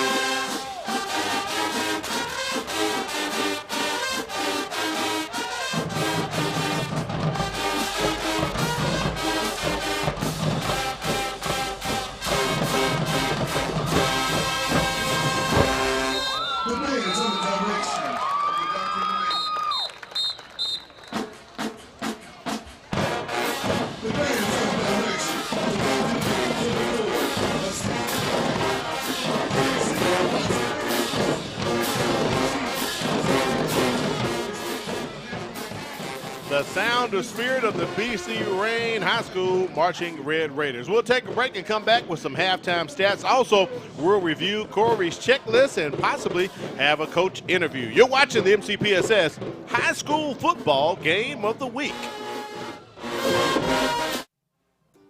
There's a lot to like about Mobile County Public Schools. What I enjoy about Mobile County School is the extra attention my teachers give us to help us learn.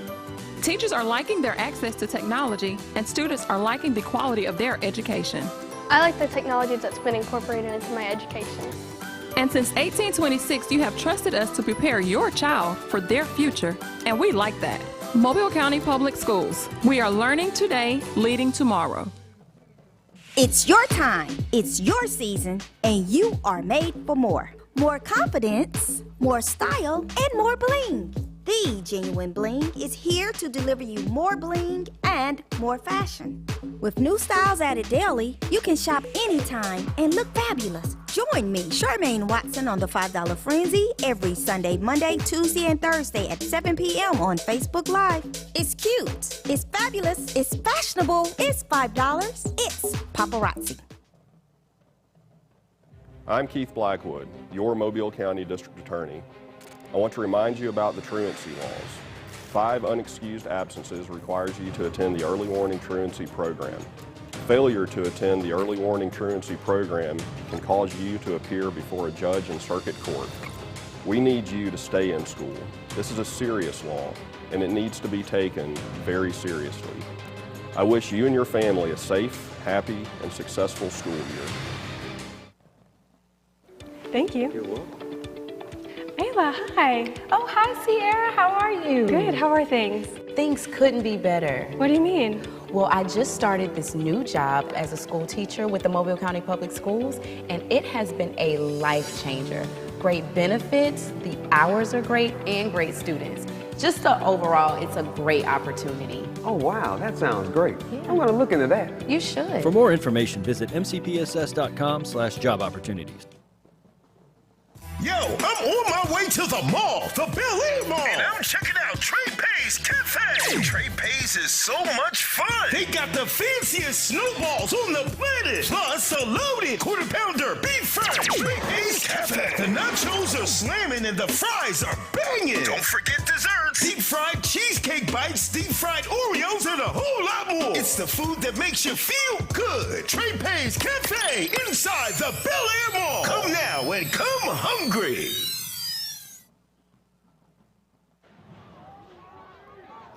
We welcome you back to the battlefield at Ben Glover Stadium. Halftime is about to wrap up. Rain on top, 14-7. Corey, interesting first half as we get ready to get these statistics up. Quite an interesting ball game. But before we do the stats, Kimberly Dunn has Coach Jason Rowell with her. Coach Rowell, so far a very close competition in tonight's game. What did you say to your team in the locker room to continue to motivate them to come out and fight hard for this game? You know, it's life. It's adversity. You got to overcome it. You know, we made some mistakes that first half that we got to clean up. Blew a coverage there early in the game and gave them some momentum. But, you know, it's just life. You got to come out, fight, overcome adversity. And it's still another 24 minutes left in this ball game, and we got to go try to seize the momentum back. Now, I know we got to talk a little bit before the game about the motto that you have each week for your team, and this week's motto is row the boat. Can you tell us a little bit about what that means, what it means to you and your team going into tonight's competition? You know, when you're in a boat, you got leaders and they're directing the rowers. And if one side's rowing and one isn't, then the boat's off course. And, you know, we got to get the boat back on course. Everybody's got to be in sync, and they got to be following the instructions of their leaders. And we got captains on this team, and we got to dig in, and we got to go fight right here. Yeah, I love that, Coach. I'll let you get back with your team. Best of luck to you. Thank you. Thank you, Kimberly. We do appreciate that. We're going to take a break and come back and bring you the second half kickoff. Rain will be receiving the ball when we come back. You're watching the MCPSS High School Football Game of the Week.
Take a look at first half stats, Corey, as we put them up for you.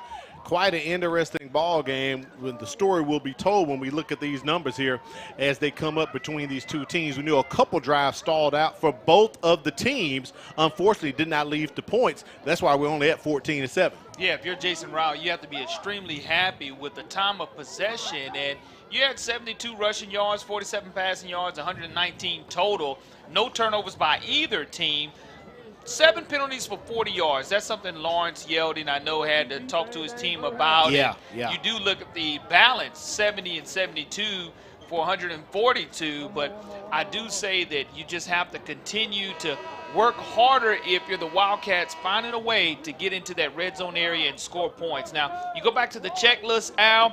BC Rain, they had to put a collar on the Wildcats and tackle well. That's something Coach Yeldon mentioned to Kimberly at halftime. Yeah. They've got to do a better job of wrapping up, protecting the quarterback.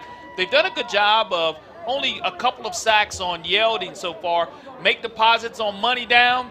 They have not been able to do that as Citronelle's been able to stay on the field extremely long. Citronelle, wrap up Rain. Well, when Dowling has one touch and he's going to the house, you're not wrapping him up that well. A strong start, well, we had a score for score, and running the football, that's going to be critical for Citronelle to win this second half of action.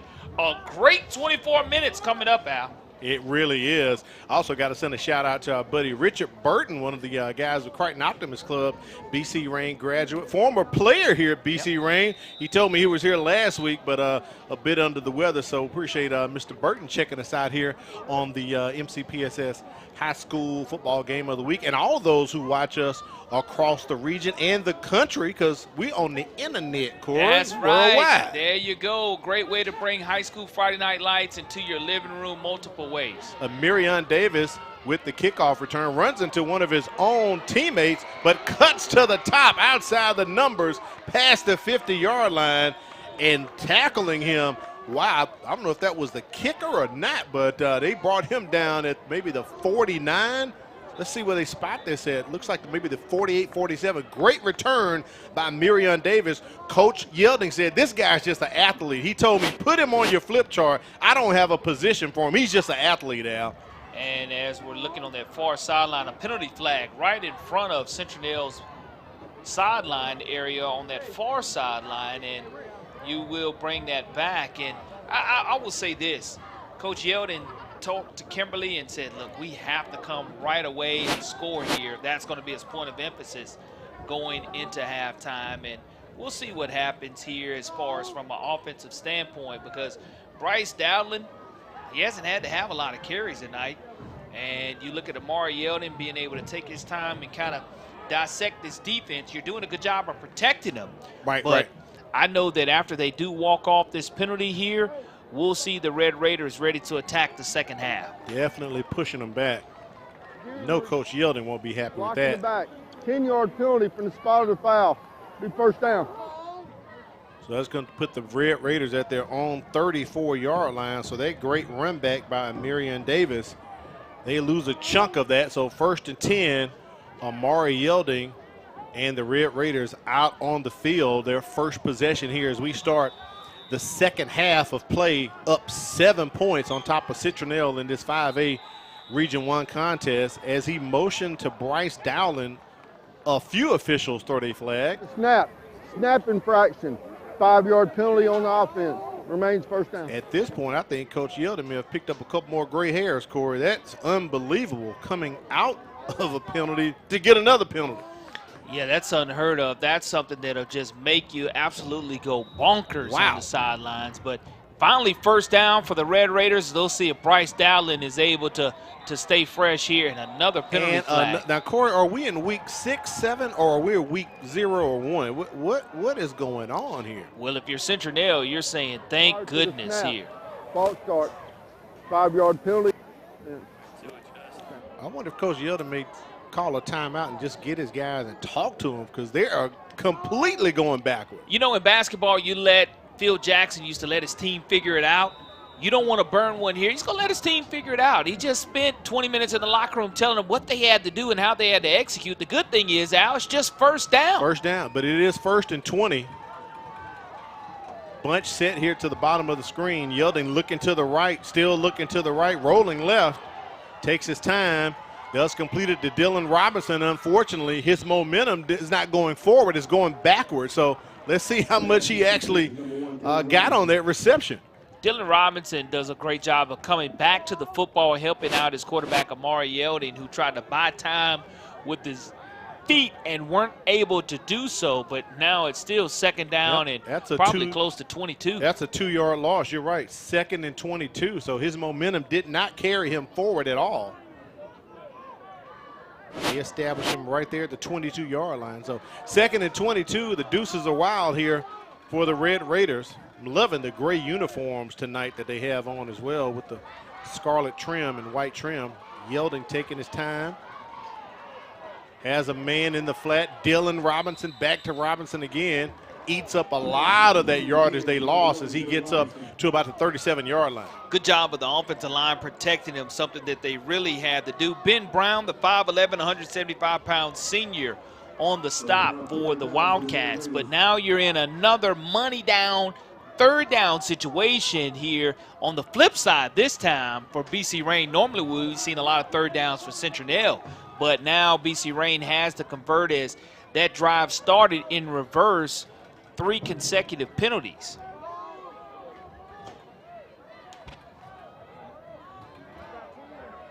The line to gain is the 44, and there's the timeout call right there by Coach Lawrence Yelding. So he's going to take a timeout at 10:07. BC Rain on top, 14-7. We'll take a quick break and come back with more action. Probably one of the best ones I could have picked him.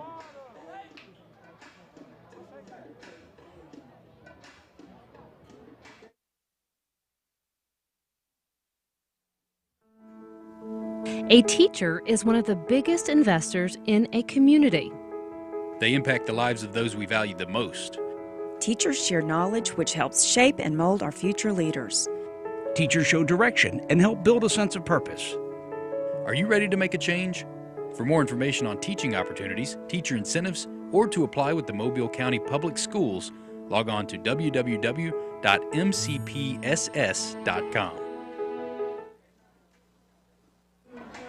We got to thank Firehouse Subs. Enjoy more subs, save more lives. A portion of subs purchased at Firehouse will go to the Firehouse Subs Public Safety Foundation. Visit our friend Neil Patel at the Greenlight Road Firehouse Subs location. Also, thanks to BSN Sports. You need some team apparel? If it's baseball or volleyball or any other sport, check them out online at bsnsports.com. BSN Sports, the heart of the game. Thanks to Firehouse Subs and BSN Sports, partners and sponsors in part of the MCPSS High School Football Game of the Week. 3rd and 7.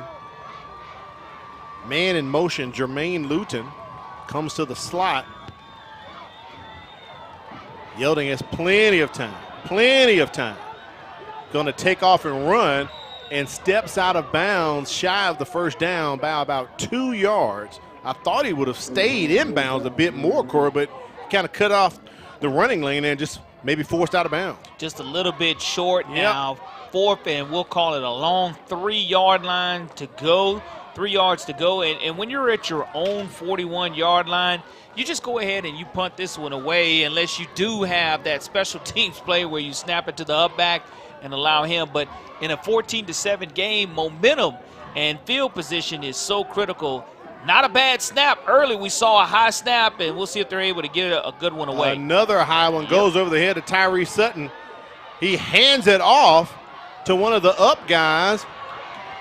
Ricky Nichols. He's going to pick up the first down and more. That's Ricky Nichols at the 20, the 10, going to make a house call on a 4th down with a high snap. Corey, that's how you make something out of nothing. Bring it on back. Paul Brooks standing right there at the 40, and I see the flag at the 22-yard line.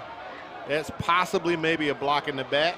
Well, when you do look at the high snap, that's the first thing I was concerned about because we've seen a couple of those tonight. And, again, we saw that 3rd high snap opportunity, and now we're going to look to bring that one all the way back as Nichols, he's one of the fastest on the team. You hand it off to the right person. That's for certain.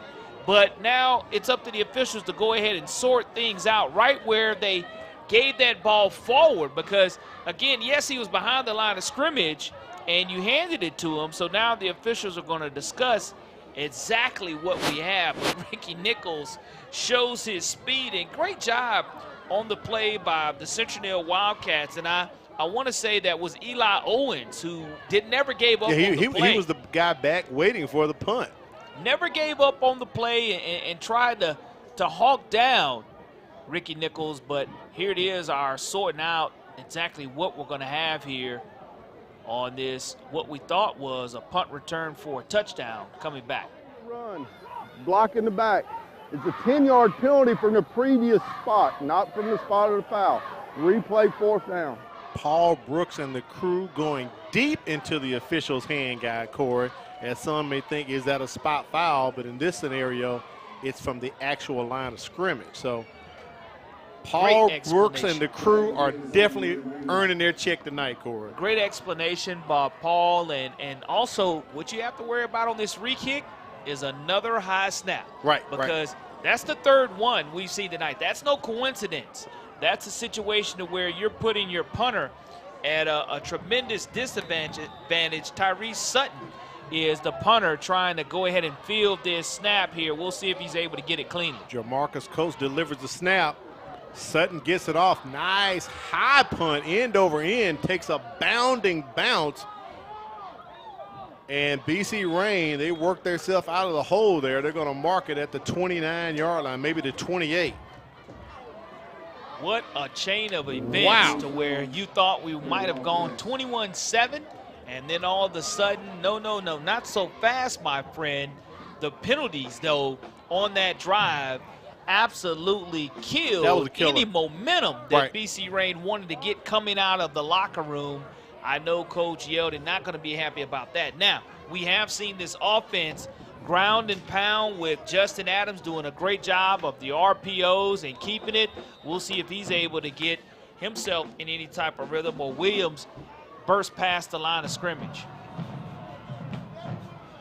Rivers Johnson in motion. They fake it to him, give it to Keyshawn Williams as he climbs past the 30-yard line with a carry. Goes to second down for Citronelle. Khalil Pirine on the stop for the Red Raiders, and now you're looking at a 3-yard gain, 2nd and 7. And I will say this, we've seen the entire first half, Citronelle be in no hurry to snap the ball, but if you're going to come up empty on 14 and 15 and 18 play drives with no points on the scoreboard, then the Red Raiders defense is just going to be sleeping very good tonight. As we said at the beginning of the broadcast, both of these teams are 3-2 overall, 1-2 in region play, so this ball game is critical. Whoever wins is going to really take a lot of pressure off as they place themselves in position for the playoffs. Short carrying game right there by Adams. 3rd, and we'll call it about 6 yards coming up here for the Wildcats. Teron McCovery is going to get credit for that stop for the Red Raiders, and here it is, money down. Can they get off the field? Can they make that deposit that they want to, that I talked about in my checklist?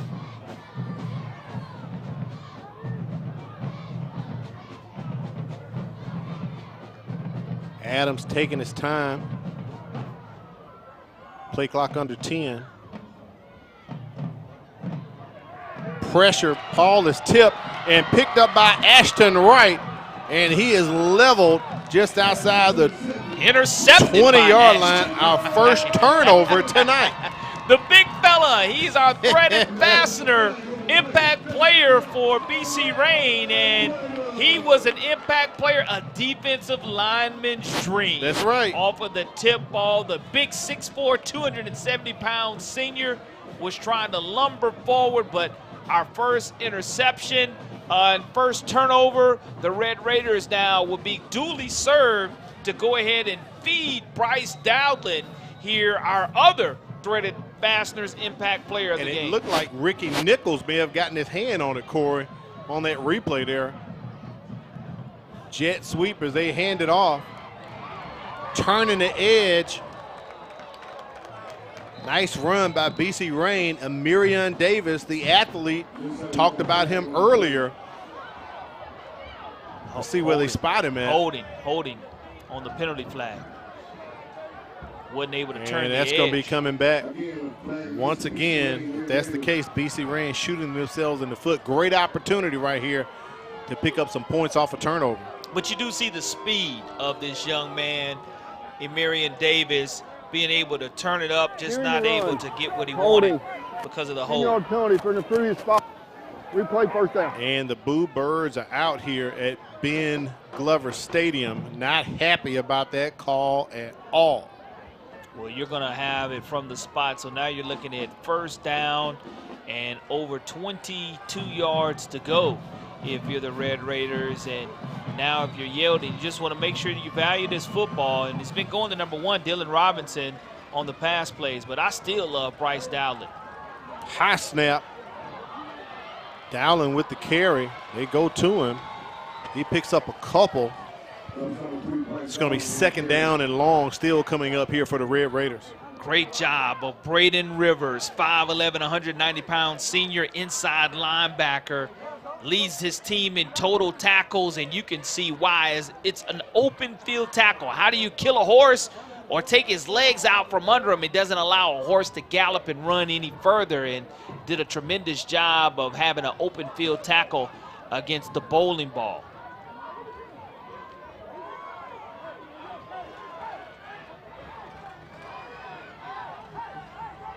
Second down coming up here. Hand off to Dowling once again as he's spied by Zach Morgan, and Zach Morgan takes him down. And one of the lids comes off for one of the Citronelle Wildcats players right there. Braden Rivers loses his lid, but man, Zach Morgan all over Bryce Dowling. And great tackle again, swarming team defense. Yep. The Wildcats, we talked about them having to have the collar. Well, that's a great job of the defense, making sure that Braden Rivers was going to make the stop along with Zach Morgan, and his helmet comes off. Now, if it was pulled by someone, he does not have to come out of the game, but if the officials feel that he just didn't have that chin strap buttoned up tight enough, your lead tackler has to take a seat. Ball at the 31-yard line. 3rd and long coming up here for the Red Raiders.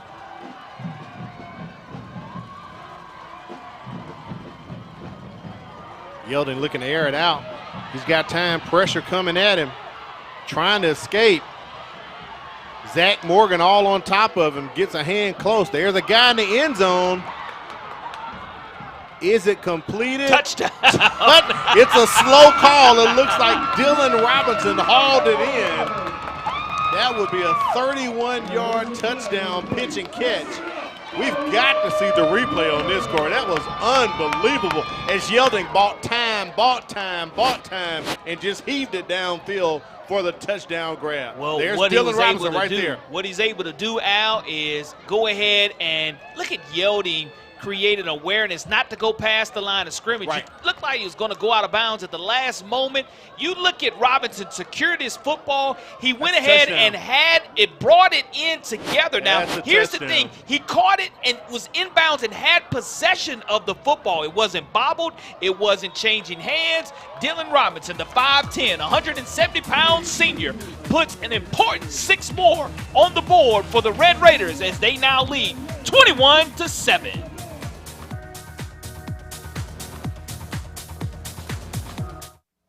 It's your time, it's your season, and you are made for more. More confidence, more style, and more bling. The Genuine Bling is here to deliver you more bling and more fashion. With new styles added daily, you can shop anytime and look fabulous. Join me, Charmaine Watson, on the $5 Frenzy every Sunday, Monday, Tuesday, and Thursday at 7 p.m. on Facebook Live. It's cute, it's fabulous, it's fashionable, it's $5, it's paparazzi.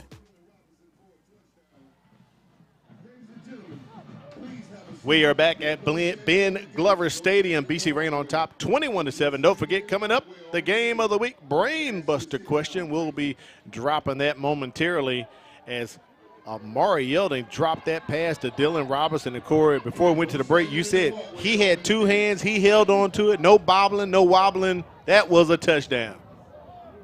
Just a great catch. And this young man, you know, his family is here to support him, as we met his folks prior to the game even beginning. And wow, when you have an opportunity there to put on for your school and show that you are worthy of playing at that next level, that's a great huddle film highlight.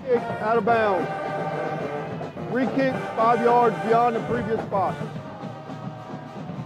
So Hernandez is going to get a re-kick here from the 35. As the scores come in across the ticker tonight, Gulf Shores on top 31-13 over Williamson. UMS right on top of Alberta, 35-7. We know those are 5A Region 1 games right there. And BC Rain right now, Corey, in charge, 21-7.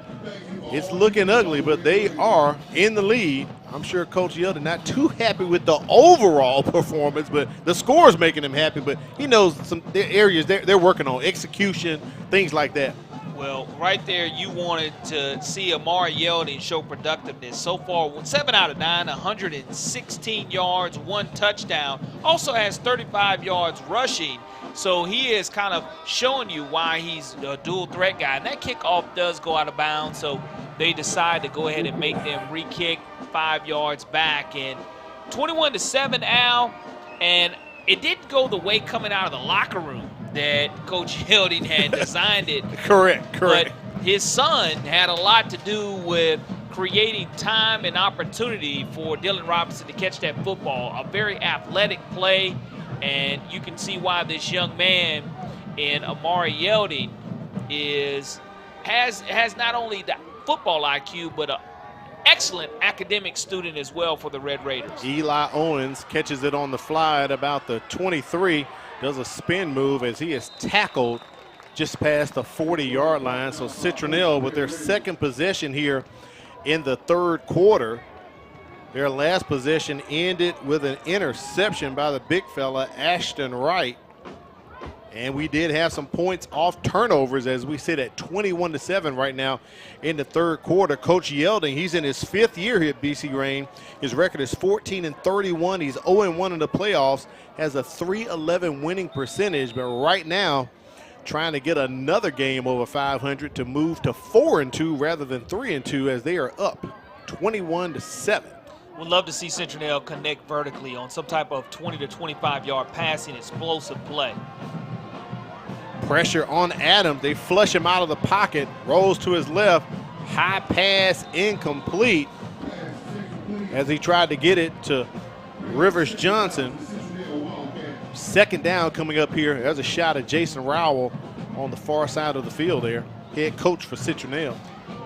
Lock the gates is his motto. He's a 2001 graduate, playing offensive line and defensive line for the Citronelle Wildcats program. And this game is critical. Next week they'll be playing Williamson, and it's one of those region games that you talked about, the pole position at the beginning. You're jockeying for an opportunity to get into the playoffs. Citronelle here has some work to do. 2nd and 10, bunch reset to the top. They give it to Keyshawn Williams. Boy, he's met right at the line, goes nowhere. Ashton Wright in to help out on the tackle. Whistles on the play. We have a stoppage. What you're looking at here is an opportunity for Ashton Wright to be very violent with his hands. And he is our Threaded Fasteners defensive impact player of the game for the BC Rain Red Raiders, coming away with that stop. This young man verbally committed to Louisiana Lafayette, and we'll see if Citronelle is able to come away here with anything on third down. Third down, and you might as well call it 10 yards to go. 2 receivers in the slot at the top, just inside of the hash. Adams rolling to his left. Once again, going to Rivers Johnson, incomplete, 4th down. And Corey, as we talked about how deliberate they have been, just like that, it's 4th down for Citronelle. 5:23 remaining, and you like to try to answer a score with a score and kind of grind it out there. The Wildcats wanted to do, and now they're going to have to try to flip the field. Now, if you're the Red Raiders in this situation, you don't want penalties to become a problem here, even though you're leading on the scoreboard. Correct, and I know that's something that if they clean up the fact that they don't have to operate behind the sticks on 1st or 2nd down, they'll be just fine. Jacob Page with the kick. Dylan Robinson's going to stay away from it, so Citronelle's going to down it at the 20-yard line. Don't forget, October is Breast Cancer Awareness Month. Make sure you wear your pink and show out for the entire month of October. Corey, I think we might need to bring out our pink next Friday night and, you know, help the celebration and commemorate Breast Cancer Awareness Month. So let's rock the pink next Friday night. We can definitely do that in support of a great cause. You see a lot of players tonight for Citronelle with the pink spats, or you see the pink gloves, or the towels in full effect for both of these teams. And pink undershirts under the jersey. Even the flag girls for BC Rain, their flags were pink tonight as kicking off Breast Cancer Awareness Month. First and 10 coming up here after a 3 and out by Citronelle. BC Rain takes over at their own 20, and they go to the human bowling ball. Bryce Dowling, as he's bruising, going up the middle, picking up a few yards, takes BC Rain a second down. He gets up to about the 24. And you're still not able to take him down up high. He's a guy that you're going to have to chop him down low. And if you tackle at his feet, that's the only way you'll be able to get this young man down. And you can look here for the Red Raiders to be able to, Famous Davis, the offensive coordinator, they're already coming up, averaging 27 points per game. And if they score another one, they'll be right at their offensive average, which is good shape for the Red Raiders. I was just looking at my notes and checking that out. Hand off to Jermani Rogers as he comes in to give Dowling a break from running, as he was lined up as a wide receiver. Picks up a nice chunk right there. So 3rd and short coming up here for the Red Raiders. Another important region matchup next week. BC Rain is at UMS Wright. That's huge, yeah. So that's another important one, but the clock continues to tick here in the 3rd quarter as the Red Raiders, they're in no hurry to get to the line of scrimmage with this 14-point lead. Citronelle needs to try to create some type of turnover to gain some type of momentum or hope that they can get some type of interception. Dowling returns to the backfield. They hand it to him. Boy, look at the speed. North and south he goes. Turns on the afterburners. One guy he's trying to get rid of, Eli Owens, doesn't give up. Touchdown. Bryce Dowling hits pay dirt for not his 1, not his 2, 3rd touchdown of the night. 60, close over 70 yards. Wow, very impressive. 74-yard touchdown. And you see the Jets by the bowling ball. Now, bowling balls pick up momentum as they roll down that lane. But again, there were no pins that he had to knock over. The only thing he had to knock over was the goal line and adding 6 more to the scoreboard. What a weapon this young man is, folks. And college recruiters, yeah, I said it. You need to go ahead and find this young man and seek him out because this young man is very special for the Red Raiders. Hernandez on for the extra point, and he is perfect. BC Rain all in control, 28-7 behind the human bowling ball.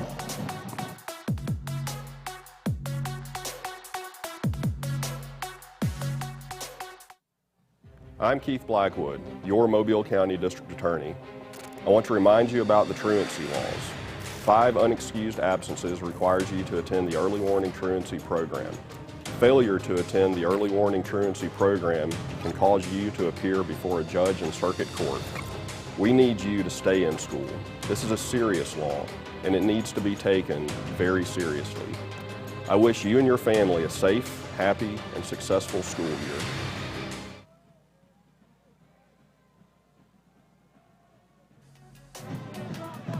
BC Rain all in control tonight here, 28-7 over Citronelle. We talked about it being a bruising battle, Corey. It's been bruising, but one guy being bruising is Bryce Dowling, as he's been laying in lumber offensively tonight.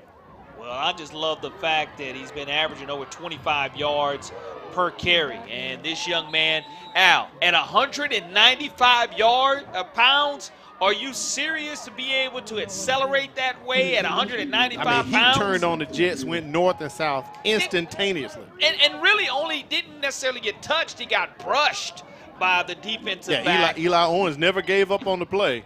But Bryce Dowling shows why he's our threaded fastener impact player of the game. This young man, we saw him rush for over 200 yards a year ago at Ladd Peoples Stadium in a home game. Citronelle must answer this call right here, down 28-7, and you can't afford to go ahead and just ground and pound. You have to connect on these passes now. Does Adams. Citronelle coming off a 3 and out.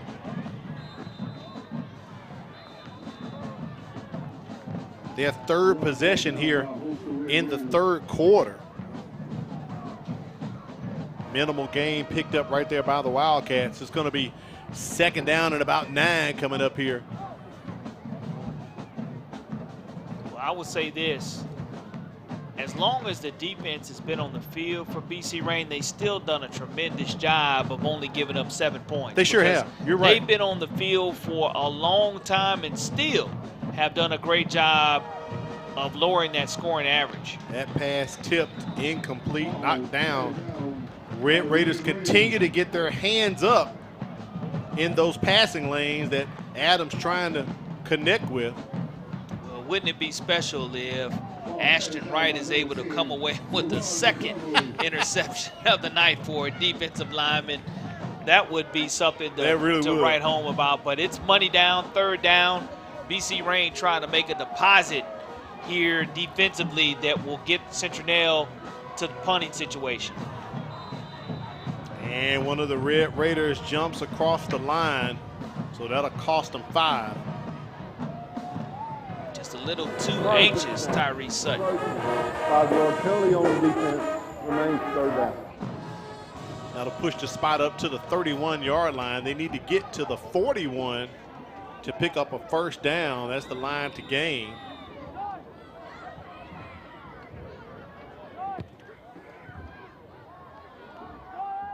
No, correction, need to get to the 36 to pick up a first down. Adams puts way too much air up underneath that one. Intended receiver Landon Snow, and Snow just kind of throws his hands like, dude, I'm not that tall.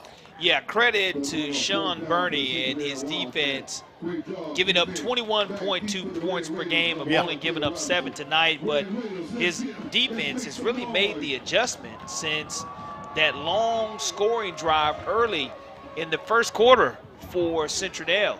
And now when you're in a fourth and we'll call it a long 5, you just have to flip the field here.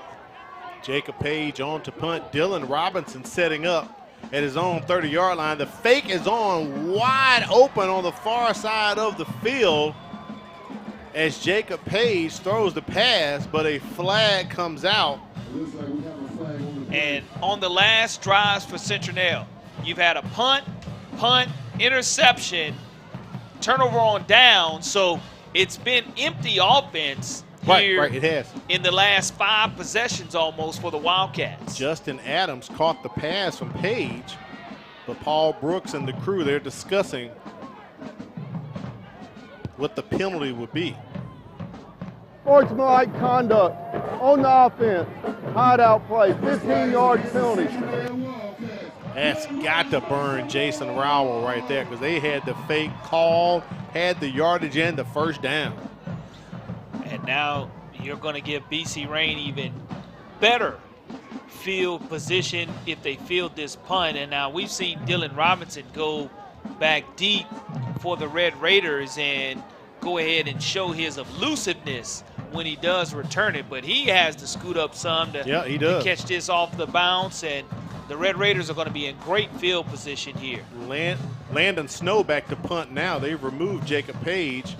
And Snow puts it straight up and straight back down, almost like a Texas wedge there.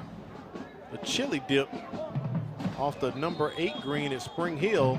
It gets a little roll up to about the 44-yard line. Outstanding field position coming up here for BC Rain. Yes, it will be interesting to see here if the Red Raiders decide to go back to their workhorse, Bryce Dowland. And I know a year ago, offensive coordinator Famous Davis and Lawrence Yeldon rode that horse to some 200 rushing yard performance. And when you do have weapons in the backfield, you're able to go ahead and give him a quick breather. Marion Davis in the backfield. They toss it out to him. Davis has the fresh legs. He's the athlete. Gets past the 40-yard line. Nice game by Davis. You see the speed that he has on the perimeter as he's able to turn it up north and south. You know what he's capable of. Bryce Dowland still on the sidelines here for this 2nd and 4 yards to go. And Amari Yelding, the veteran quarterback, signal caller for his dad. I know we've talked several times about the dynamics and the relationships, father-son, and the conversations they have. And it's just great communication, a great father-son relationship that Amari Yeldon and his father do have. 7-yard pickup by Davis on the run. 2nd and 3. He turns the corner past the 30, pushed out of bounds inside of the 30. A flag comes in outside of the numbers here near the BC Reign sideline, so we'll await the call from Paul Brooks. Thrown at the feet of Jamarcus Coates, who was the H-back in that situation, but it's student body left, student body right. And we'll see if Coates is actually going to be called for the penalty here, as there's some discussions going on the sidelines. And Citronelle, we would like to give a shout out to you. They're going to wave it off. Wave it off. They'll pick the flag up. Way to communicate with one another as officials. And now you're looking at now a 1st and 10 for the Red Raiders. Ball's at the 28. They'll move the sticks. As we approach 1 minute left in the 3rd quarter. Don't forget, coming up, we'll give you the Brain Buster Game of the Week Brain Buster question in between the quarters, so stick around for that. We'll let Corley Bounty get his thoughts together, see if he'll come up with the correct answer. High snap to Yeldon, pulls it back down. Pass complete to Jamarcus Coates. And I want to say the turf monster ate him just a little bit, Corey. Just a little bit. The black rubber pellets. Yeah. Are popping up there as, again, positive yardage, though. 2nd and 2 is what we'll officially call it here at Ben Glover Stadium. Trip receivers to the bottom of the formation. Davis still in the backfield. They hand it to Marion Davis. He plows ahead, hits and bounces off, and hits pay dirt for another Red Raiders touchdown. The Red Raiders getting loose on the battlefield tonight. Great job of acknowledging, giving Bryce Dowling a rest and just continuing to feed Marion Davis on that drive. Marion Davis, the 5'7", 155-pound junior running back, is able to bounce it to the outside. The Wildcats aren't able to wrap up Reign, and because they're not, more drops on the scoreboard. 6 drops, as a matter of fact, trying to make it 7. Hernandez on for the extra point, puts it up, and he is still perfect tonight. No good. No correction, no good. Extra point, no good. Our score, 34-7.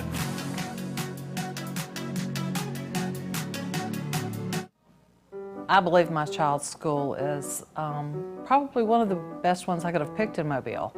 She's in the PACE program. The teachers are phenomenal. The principal, couldn't ask for a better principal. The research that I had done myself, I believe the quality of education in Mobile County Public School System is excellent. For me and my child, I'm going to stick with the public school system. I think it's the way to go. Complete control being shown by BC Reign tonight. There's a shot of a Marion Davis as he's dapping it up with Dylan Robinson on the sidelines. Big Clintarius Bradley sneaks in a photobomb shot right there as he goes to the sideline as well. 34-7 is our score here at the battlefield at Ben Glover Stadium, and Hernandez boots this one right down the middle. Eli Owens gonna set up the return. Got some blockers in front of him. Close to the midfield stripe, goes out of bounds at the 50, maybe the 49.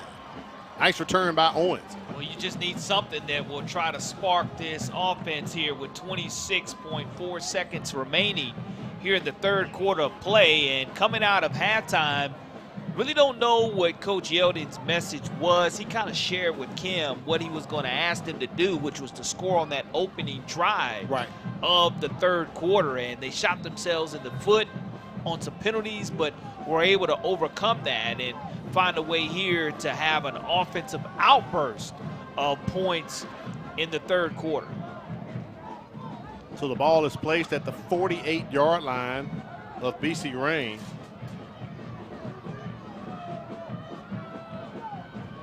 4th possession of Citronelle here in the 3rd quarter. Adams rolling out to his right. Cannot connect with his receiver out there in the flat. Pass incomplete. Intended for James Peanut Reed. 2nd down and 10 coming up for Citronelle.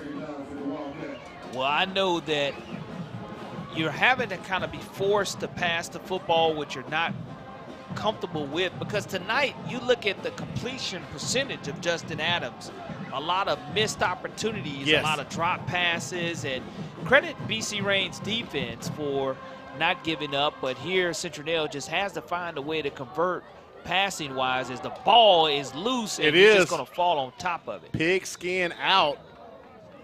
Adams fortunate to get on top of that. You could just kind of see him almost just disgusted right there. His body language not very positive right now, head down. As we wrap up the 3rd quarter, BC Rain all in control, 34-7. Time to reveal our Game of the Week Brain Buster this week. So we'll get the question up here, Corey. All right, Corey, what former BC Rain head coach now leads a Division I FCS program in the state of Alabama?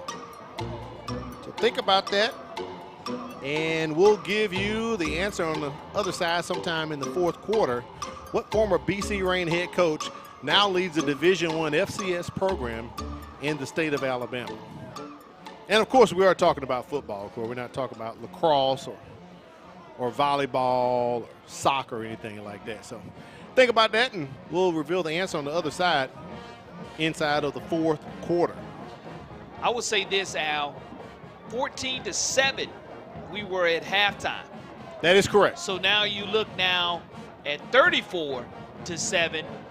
It's been a 3rd quarter of explosive dominance, and it kind of led the points off turnovers. That interception by Ashton Wright, we had no turnovers, then all of a sudden that one turnover led to points off turnovers, and it made it 21-7. And since that points off turnovers, BC Rain hasn't looked back. They haven't. And they're continuing to move forward. And I know it's just one of those huge situations. Citronelle has to find a way to come up with some offense, or the scoreboard is not going to be indicative of how close we were at halftime. Something that Coach Rowell told me when we were talking the other day. They have another theme called OTGB, opportunity to get better. They've had many opportunities to get better. He said, whatever it is, you do the best, be the best player you can every 4 to 5 seconds. But we were talking about this during a commercial break. They have squandered opportunities tonight, especially here in the 2nd half, to try to get back into the ball game. 7 out of 20, Justin Adams, 47 yards is Matt Moore's calculations here. We love having our statisticians, Matt Moore and China Powell, here to help us out on our MCPSS television network broadcast, and they do a phenomenal job keeping us up to date. Adams back to throw, and he unleashes. Pass incomplete, intended for Landon Snow. So 2nd down here coming up for Citronelle. Sorry, that was 3rd down, 4th down here. Jordan Vines, the strong safety, 5'11", 175 pounds junior with the stop. And Jordan Vines' father, Tommy Vines, is our PA announcer tonight here on the DIP battleground. On the dip. The battlefield. The battlefield, and does a great job as well. Tommy Vines. Well, he's doing a great job his tonight. Son hold it down. Page's punt kind of shanks it off of his right foot, but it gets down to about the 31-yard line. Dylan Robinson doesn't even have to go near it for a return. So once again, ball over on downs by Citronelle, and it will be BC Rain's ball. So I think we're going to reveal the answer. I didn't think you were quite ready. Are you ready, Corey? I mean, we can put it out there if you are. I'll take my best shot. Put it on up there. Let's go with it. I didn't think we were ready for it. So the question, what former BC Rain head coach now leads a Division I FCS program in the state of Alabama, Corey? So let you take a guess at that. Well, I know this much. Coach Dearman does a tremendous job at North Alabama and did a wonderful job in his couple years here on the dip. And, you know, when you say FCS program in the state of Alabama, you just look at North Alabama's success there, and it is Coach Dearman. Having a chance to talk to him earlier this year on national television, they opened up the season versus Mercer. So that's your answer, and Absolutely. we'll wait to see. And there it is. University of North Alabama head coach Brent Dearman. He coached here at BC Rain back in 2011 to 2012. So great job, Corley Bounty. Great job on your answer there. Second down coming up here for the Red Raiders, as they have taken Dowling out of the game and getting some action tonight. Jermani Rogers stays in the ball game here as BC Rain all in control at 34-7. Rogers, the 5'9", 170-pound sophomore, getting an opportunity to tote the pigskin tonight at Ben Glover Stadium and get his name in the statistical category of a rushing attempt, but more importantly, is able to move the sticks as the clock continues to run here as we get ready to be a minute and a half into this fourth quarter of action. Rogers checks out. Dowling checks back in just to the right of Yelding. They give it to Dowling. North-south, up the middle he goes. Still running Corey. Bye-bye. He's not rumbling. He's not bumbling. He's taking it to the house. Bryce Dowling, his fourth score tonight. BC Rain on top of Citronelle. You have to knock down all 10 pins to have a strike, folks. Well, I tell you what, he might not have knocked down 10 opponents, but he sure does make sure, you know, in bowling, a turkey is 3 strikes in a row.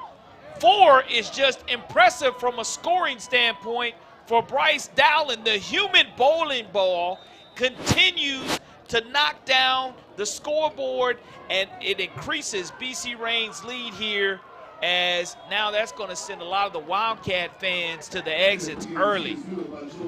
Sends them probably to the turnstiles. Parents, did you know Mobile County Public Schools has 9 magnet schools with programs emphasizing math and science, technology, fine arts, and international baccalaureate.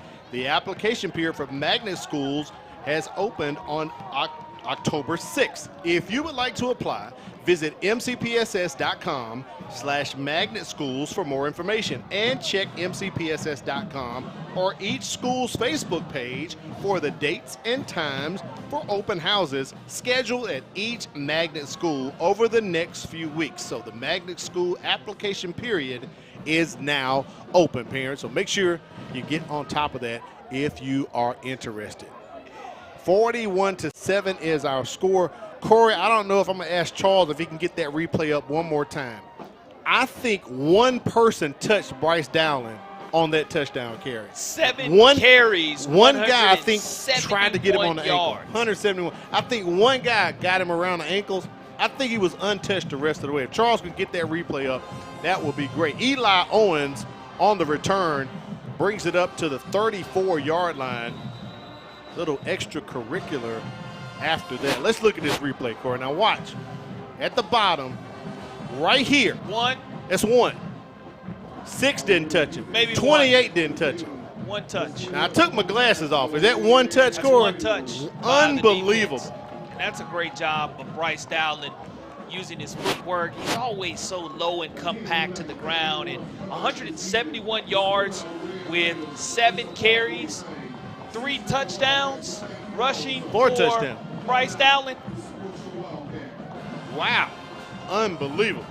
Very impressive performance by Bryce Dowling nonetheless, and he just continues to gash this Citronelle defense. And when you do look at the opportunity given to this young man, you just went 1-2, and Marion Davis scored on the last offensive running drive, and now you come back with Bryce Dowling. Boom, boom. They just have that 1-2 combo punch, which has been very impressive. Our score 41-7 here 14-7 was our score at halftime, folks. And you just look at the rushing yardage here when we go to total that up at the end of the game. It's going to be such in favor of the BC Rain Red Raiders, who are sporting that new logo for the school. And here it is, a backup quarterback comes in now for the Citronelle Wildcats. As you do look at the opportunity here for Landon Snow now to take snaps, Al, for Citronelle. Yeah, that's they brought going in to the be huge. backup. Don't know if it's going to be for the game. So you do look at Bryce Dowland's performance, 171 yards. And you do the math on that, just 7 times he totes it, 4 touchdowns. Very impressive performance. Corey, I think Personal foul, 15-yard penalty on the defense. Defenseless player, 15 yards from previous spot. that's a big. Corey, I think I have a feeling you might be seeing Mr. Dowling Wednesday over at Heron Lakes. Yeah, I mean, it's for the impressive. Crichton Optimist Club. I have a strong feeling you might be seeing Coach Yelding again next week over at the Crichton Optimist Club luncheon. It's very impressive, an impressive performance here by the human bowling ball. And why do I call it the bowling ball? You look at him being so low and compact and running, and the way he was bowling over defenders 1 year ago when he made a tremendous splash against Viger at Lad Peoples Stadium. Dowland's only 5'8", 195 That's pounds. right. But I think we've been calling that a couple of years, actually, Corey. It's a just, couple of years. It's so impressive. It's something else, his man. Something else. Speed to where when he gets yards after contact, he can go ahead and knock you down. But Citronelle and their head coach, Jason Rao, I will say this, when you do have one of your own and his MO, lock the gates motto, I just know that he's going to do a phenomenal job. Now, since 2000, this Citronelle Wildcat program has been 5-74 since 2000 when scoring less than 10 points. 5-74. So that's the magic number that they needed to get to in order to even give them an opportunity, and have not reached that. And on the flip side of that, you look at the Red Raiders, when they allow less than 10, they're 39-6. Flag comes in as Snow releases that pass, gets it to Rivers Johnson. Johnson escapes one tackle inside of the 10 as he goes out of bounds, but we have a flag back here near the 45-yard line. And Paul Brooks immediately signaled that's going to be a hold against Citronelle. Bring it back, and you do look at an opportunity here for Citronelle to bring in Landon Snow to try to get some passing action going, as Justin Adams just didn't have his best night tonight, but you just want to live to fight another 10-yard penalty from the previous spot. We play first down. Let's check in with Kimberly Dunn. She's on the sideline, has some info for us. Hey guys, you've been talking about what Coach Yelding has been saying to motivate these players, and talking before the game and a little bit throughout the game tonight. He said, we just know what these players are capable of, and because we know what they're capable of doing, we know what to expect of them. So really, they're just competing against themselves. But I did get a little tidbit here on the sidelines after Bryce Dowland ran in that touchdown. Coach was like, all right, I guess we're getting you some chicken tenders tonight. So I guess chicken tenders is also a motivation for this team. That would be for me as well, Corey. You know, I don't have a problem with that at all. Get a kid some chicken tenders. You know, how many teenagers don't like chicken tenders? So no problem with that at all. Appreciate the info there, Kim. First down here for Citronelle. As Paul Brooks comes to explain the call here. So it looks like the penalty will be going against BC Rain. Wildcats will pick up some more yardage.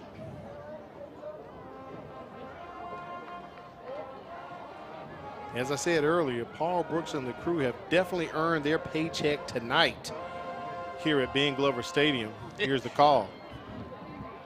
After the play, unsportsmanlike penalty, 15 yards on the defense, taunting, 15 yards will result in a first down. So a first down here for Citronelle as they were at first and long. And we've had a few unsportsmanlike calls tonight, Corey. The penalty yardage, when we look at the final stats, they're going to add up for both of these teams. They're going to be in an excessive number. And I know if you're Coach Yelding, what you're looking for is trying to find a way to have your team get better for next week, because you do look at the opponent that the Red Raiders are going to be facing next week. That's at UMS Wright. Yeah, and you can't afford to have penalties that would cost you that contest.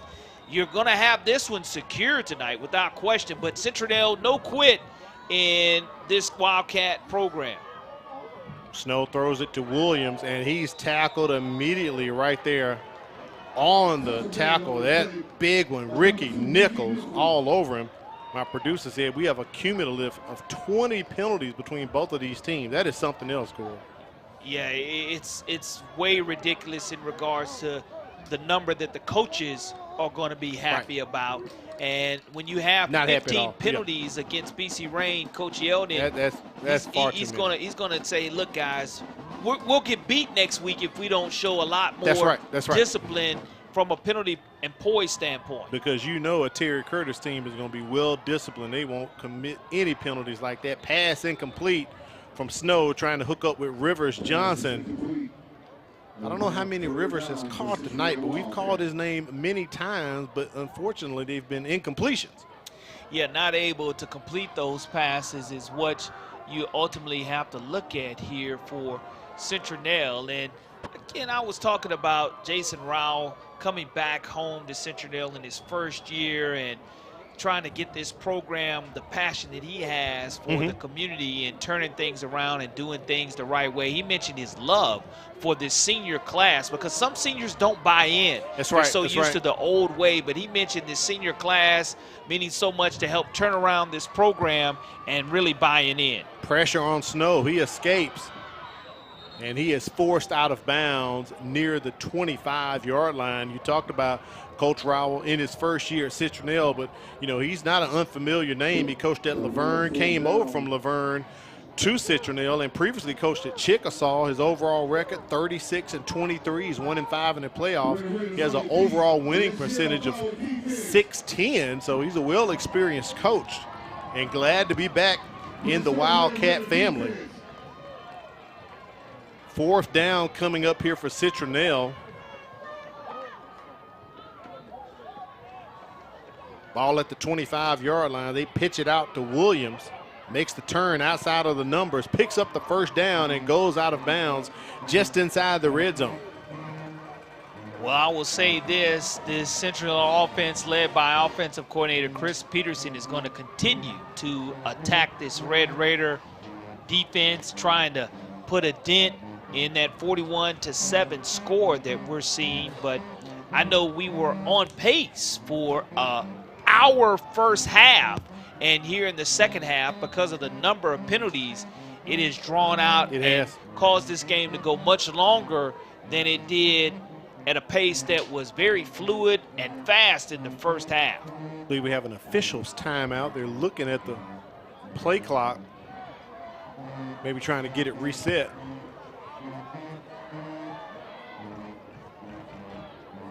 Look at the size of Ashton Wright right there, Corey.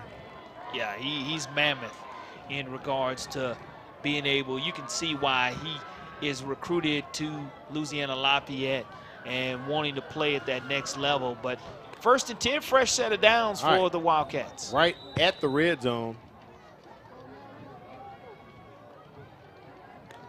Snow has time. And he has a guy in the end zone. Is that Rivers Johnson? Rivers Johnson with the 20-yard pitch and catch, getting up a bit slow. But a touchdown for Citronelle as the Wildcats finally get back on the board since the first half when they had their first score tonight. Landon Snow had been 1 out of 1 on the season throwing the football. And on this drive, he had to go ahead and air it out. And I mentioned Jason Rowell and his Wildcats. They scratch and claw and don't quit, and now have scratch themselves onto the scoreboard here in the second half. Our new score 41-13 with this point after pending, but a 20-yard pass to a wide receiver that finally was able to haul one in and put his hands together, and Rivers Johnson delivers the goods there. Yeah, it does. For Citronelle, and is able to have his second receiving touchdown on the season. I guess I talked about him so bad earlier, Corey, that they couldn't get the ball to him. They finally got it to him. False start against Citronelle, but he definitely hauled that one in and held on to it as well as he took a lick at the end. So this will push the Wildcats back 5 yards. Let's see if it puts any pressure on Jack Davis, who also plays baseball for the Wildcats up in Citronelle as well.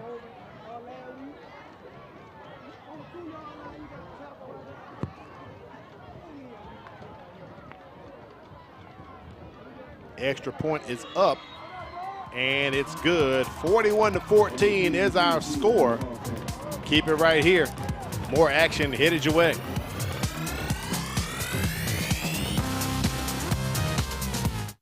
It's your time, it's your season, and you are made for more. More confidence, more style, and more bling. The Genuine Bling is here to deliver you more bling and more fashion. With new styles added daily, you can shop anytime and look fabulous. Join me, Charmaine Watson, on the $5 Frenzy every Sunday, Monday, Tuesday, and Thursday at 7 p.m. on Facebook Live. It's cute, it's fabulous, it's fashionable, it's $5, it's paparazzi.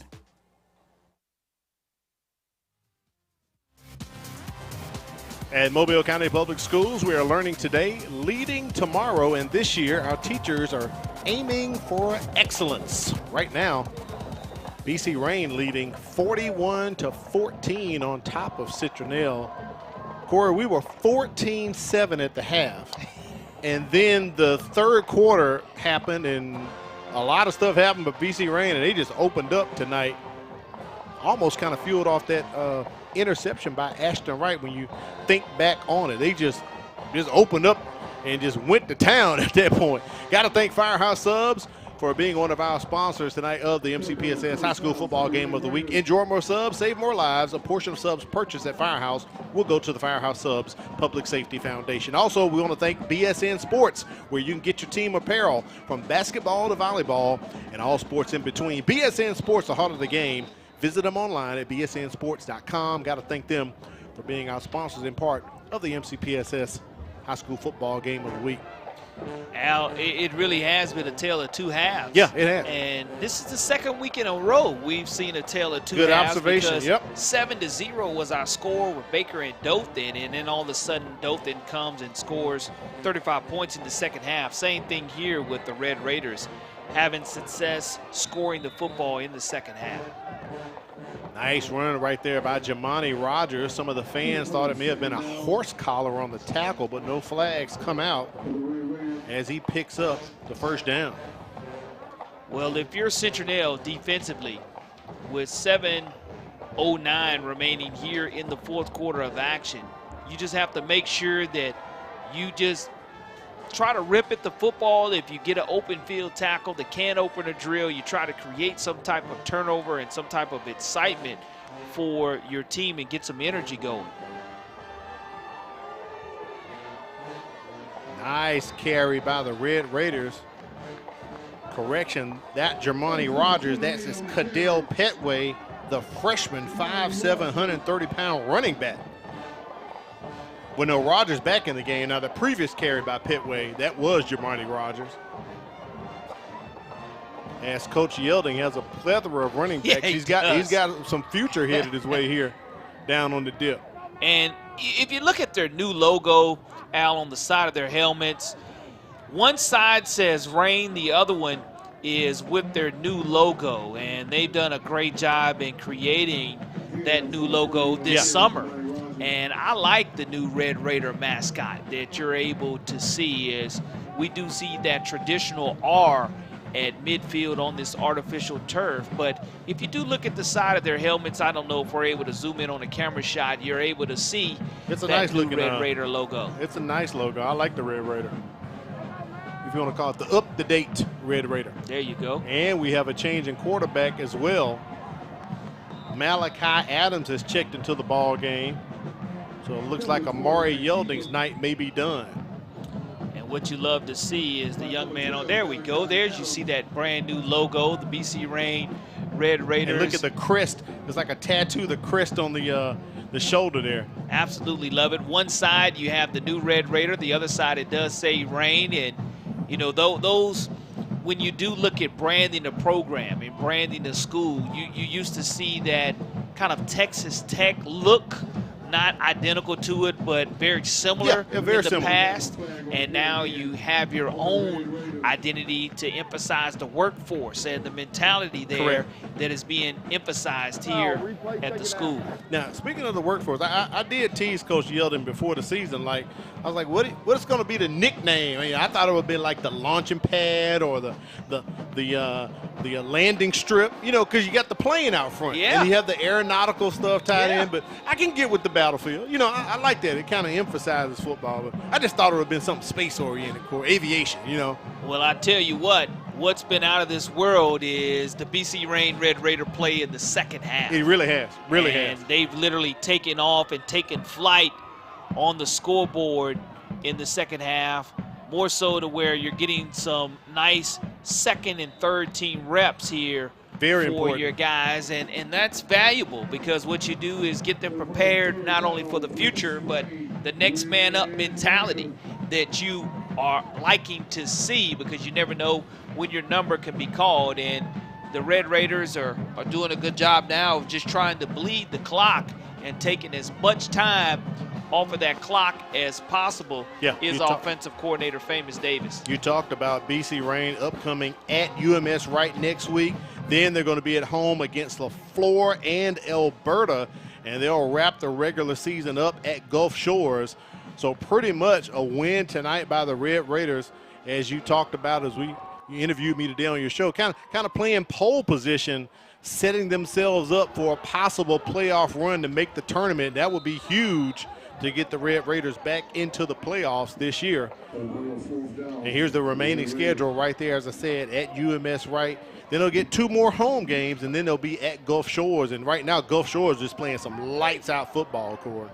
And when you do look at backup quarterback Malachi Adams, the 5'10", 180-pound sophomore, very familiar to this Dauphin Island Parkway community because he played for our statistician. Wait a minute. Coach Matthew Moore. Not the one and only Coach Moore. He did play for Coach Moore there at Pillins, and a lot of success that he was able to have with Malachi. So I know he's very happy to see him stepping into this situation tonight and taking advantage of every opportunity that is given. Timeout on the field has been called by Coach Yelding and the Red Raiders. Let's take a look at the Citronelle Wildcats, their remaining schedule. Now, dropping a loss tonight doesn't end it for them because they're going to be at LaFleur. I'm sorry, they're going to host Williamson next week. Then they're going to be at UMS Wright. They're going to be at LaFleur.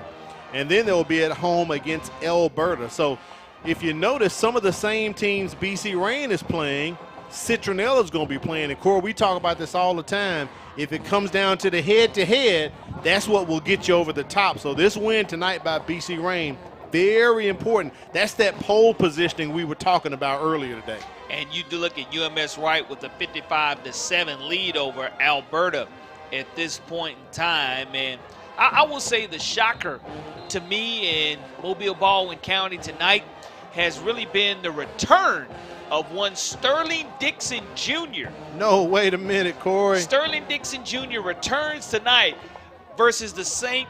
Paul Saints. And you look at him possibly going out with that season-ending shoulder surgery. Yeah, but I thought he was out, decided to go ahead and play. So that's really been the shocker of the night. Saraland leading Blunt 59-20. And the last 2:59 here, BC Rain just keeping it on the ground, trying to grind it out against this Citronelle squad. Here's a look at 7A Region 1, as next week we're going to be going to MGM for the Battle of West Mobile. Baker, MGM undefeated in region play. Foley got the big win last night against Fairhope. Davidson and Daphne right there sitting at 2-1 and 1-2. I believe MGM's playing Davidson tonight, right, Corey? And Baker's playing Bryant tonight. Yeah, that's correct? a final for MGM, 48-13. So they're going to get that win. So basically, I guess we can put it out there, Corey, because Baker has one region game left after next week. MGM has one region game after next week. So in essence, when we go out to the Battle of West Mobile next week, it's not just the Battle of West Mobile. It's the battle for winner takes all in 7A Region 1. Well, uncharted territory for MGM Correct, in regards to them having an opportunity to become 7A Region 1 champion. Steve Norman, if I recall, he has not won the region either. Has not. Both of those coaches are fighting for history making, and more so when you do look at MGM being able to beat Baker a year ago for the first time in over a decade. Oh, that was huge. And I know that they're trying to keep that trophy in Sims, Alabama, because there's a nice trophy that goes on with the Battle of West Mobile. So looking forward to going out to Sims, Alabama. And you do look also at the fact is there's a new addition that's going to be added out there at Sims, Alabama when we go out there. And I look forward to the tease. I'll let the viewers see what I'm talking about next week when we do go out to Sims, Alabama on the campus of MGM. But they're going to see a nice addition since the last time we've been out there. I will say this. If you're going to be there next week, you need to get there early. You need to get there real early. I'll put it to you like that, Corley, man. I'll just leave it right there. Get there early because seating will be at a maximum and a premium in Sims next week. And it'll be another top 10 matchup for us as well. So very excited about that as well. Got to get our Career Tech Education Player of the Game up here before we get up out of here. I think we pretty much know who that's going to be because this young man has done a hat trick plus one tonight.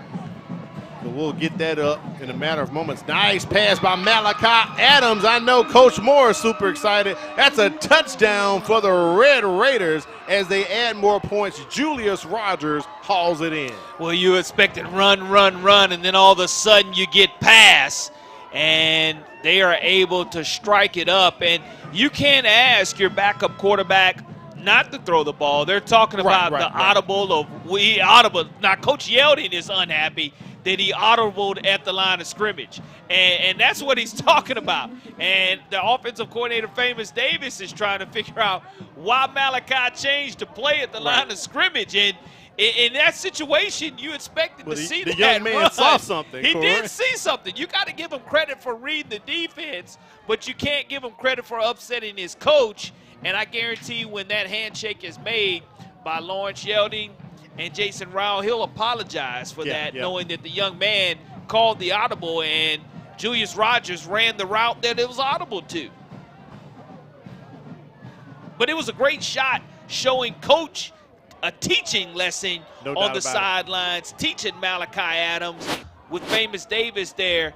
And I mean, it was a straight go route. Yeah. And the defensive back didn't have great coverage, clean pocket, threw it on the money, a strike, stretching out, crossing the goal line was Rogers.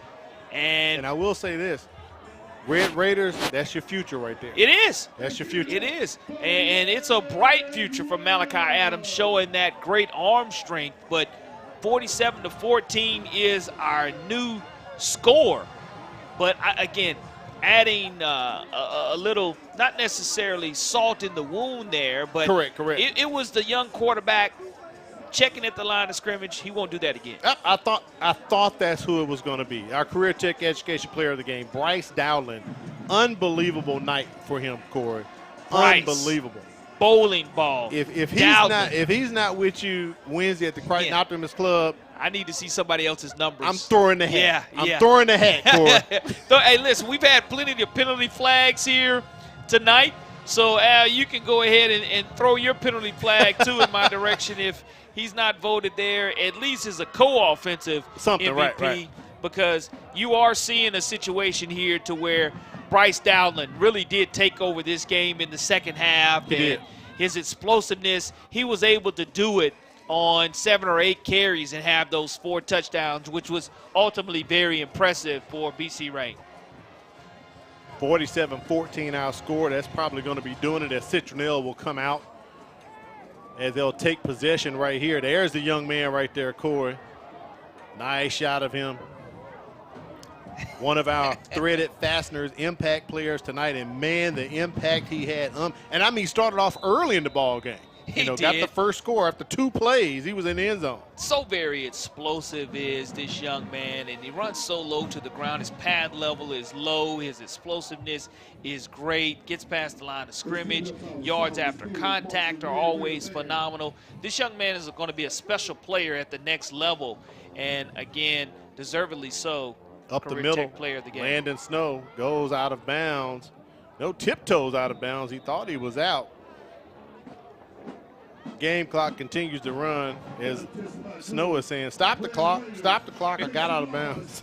They're trying to go ahead and score too, and I love the fact that Citronelle's not quitting. Oh, no doubt about it. You look at the competitiveness of the backup quarterback, Landon Snow, coming in 6'3", 190-pound senior, showing no quit there, not taking a knee. I love the fact that Citronelle's heading in the right direction, and it's being led by their head coach, Jason Rao. At the end of the game, we'll get the full game stats up and take a look at the recap. Snow with the keeper once again, trying to get that first down. Does pick it up. Looked like the game clock stopped prematurely. Sticks are still moving. But Coach Yeldon and the Red Raiders will get the win and improve to 4-2, but most importantly, 2-2 in region play, and that four-way log jam is going to kind of clear up a bit. Well, for Citronelle, as part of my checklist, Citronelle had to wrap up Rain. They weren't able to wrap up Bryce Dowling tonight. They needed a strong start. They did get a strong start in answering BC Rain's score, and they needed to be able to run the football.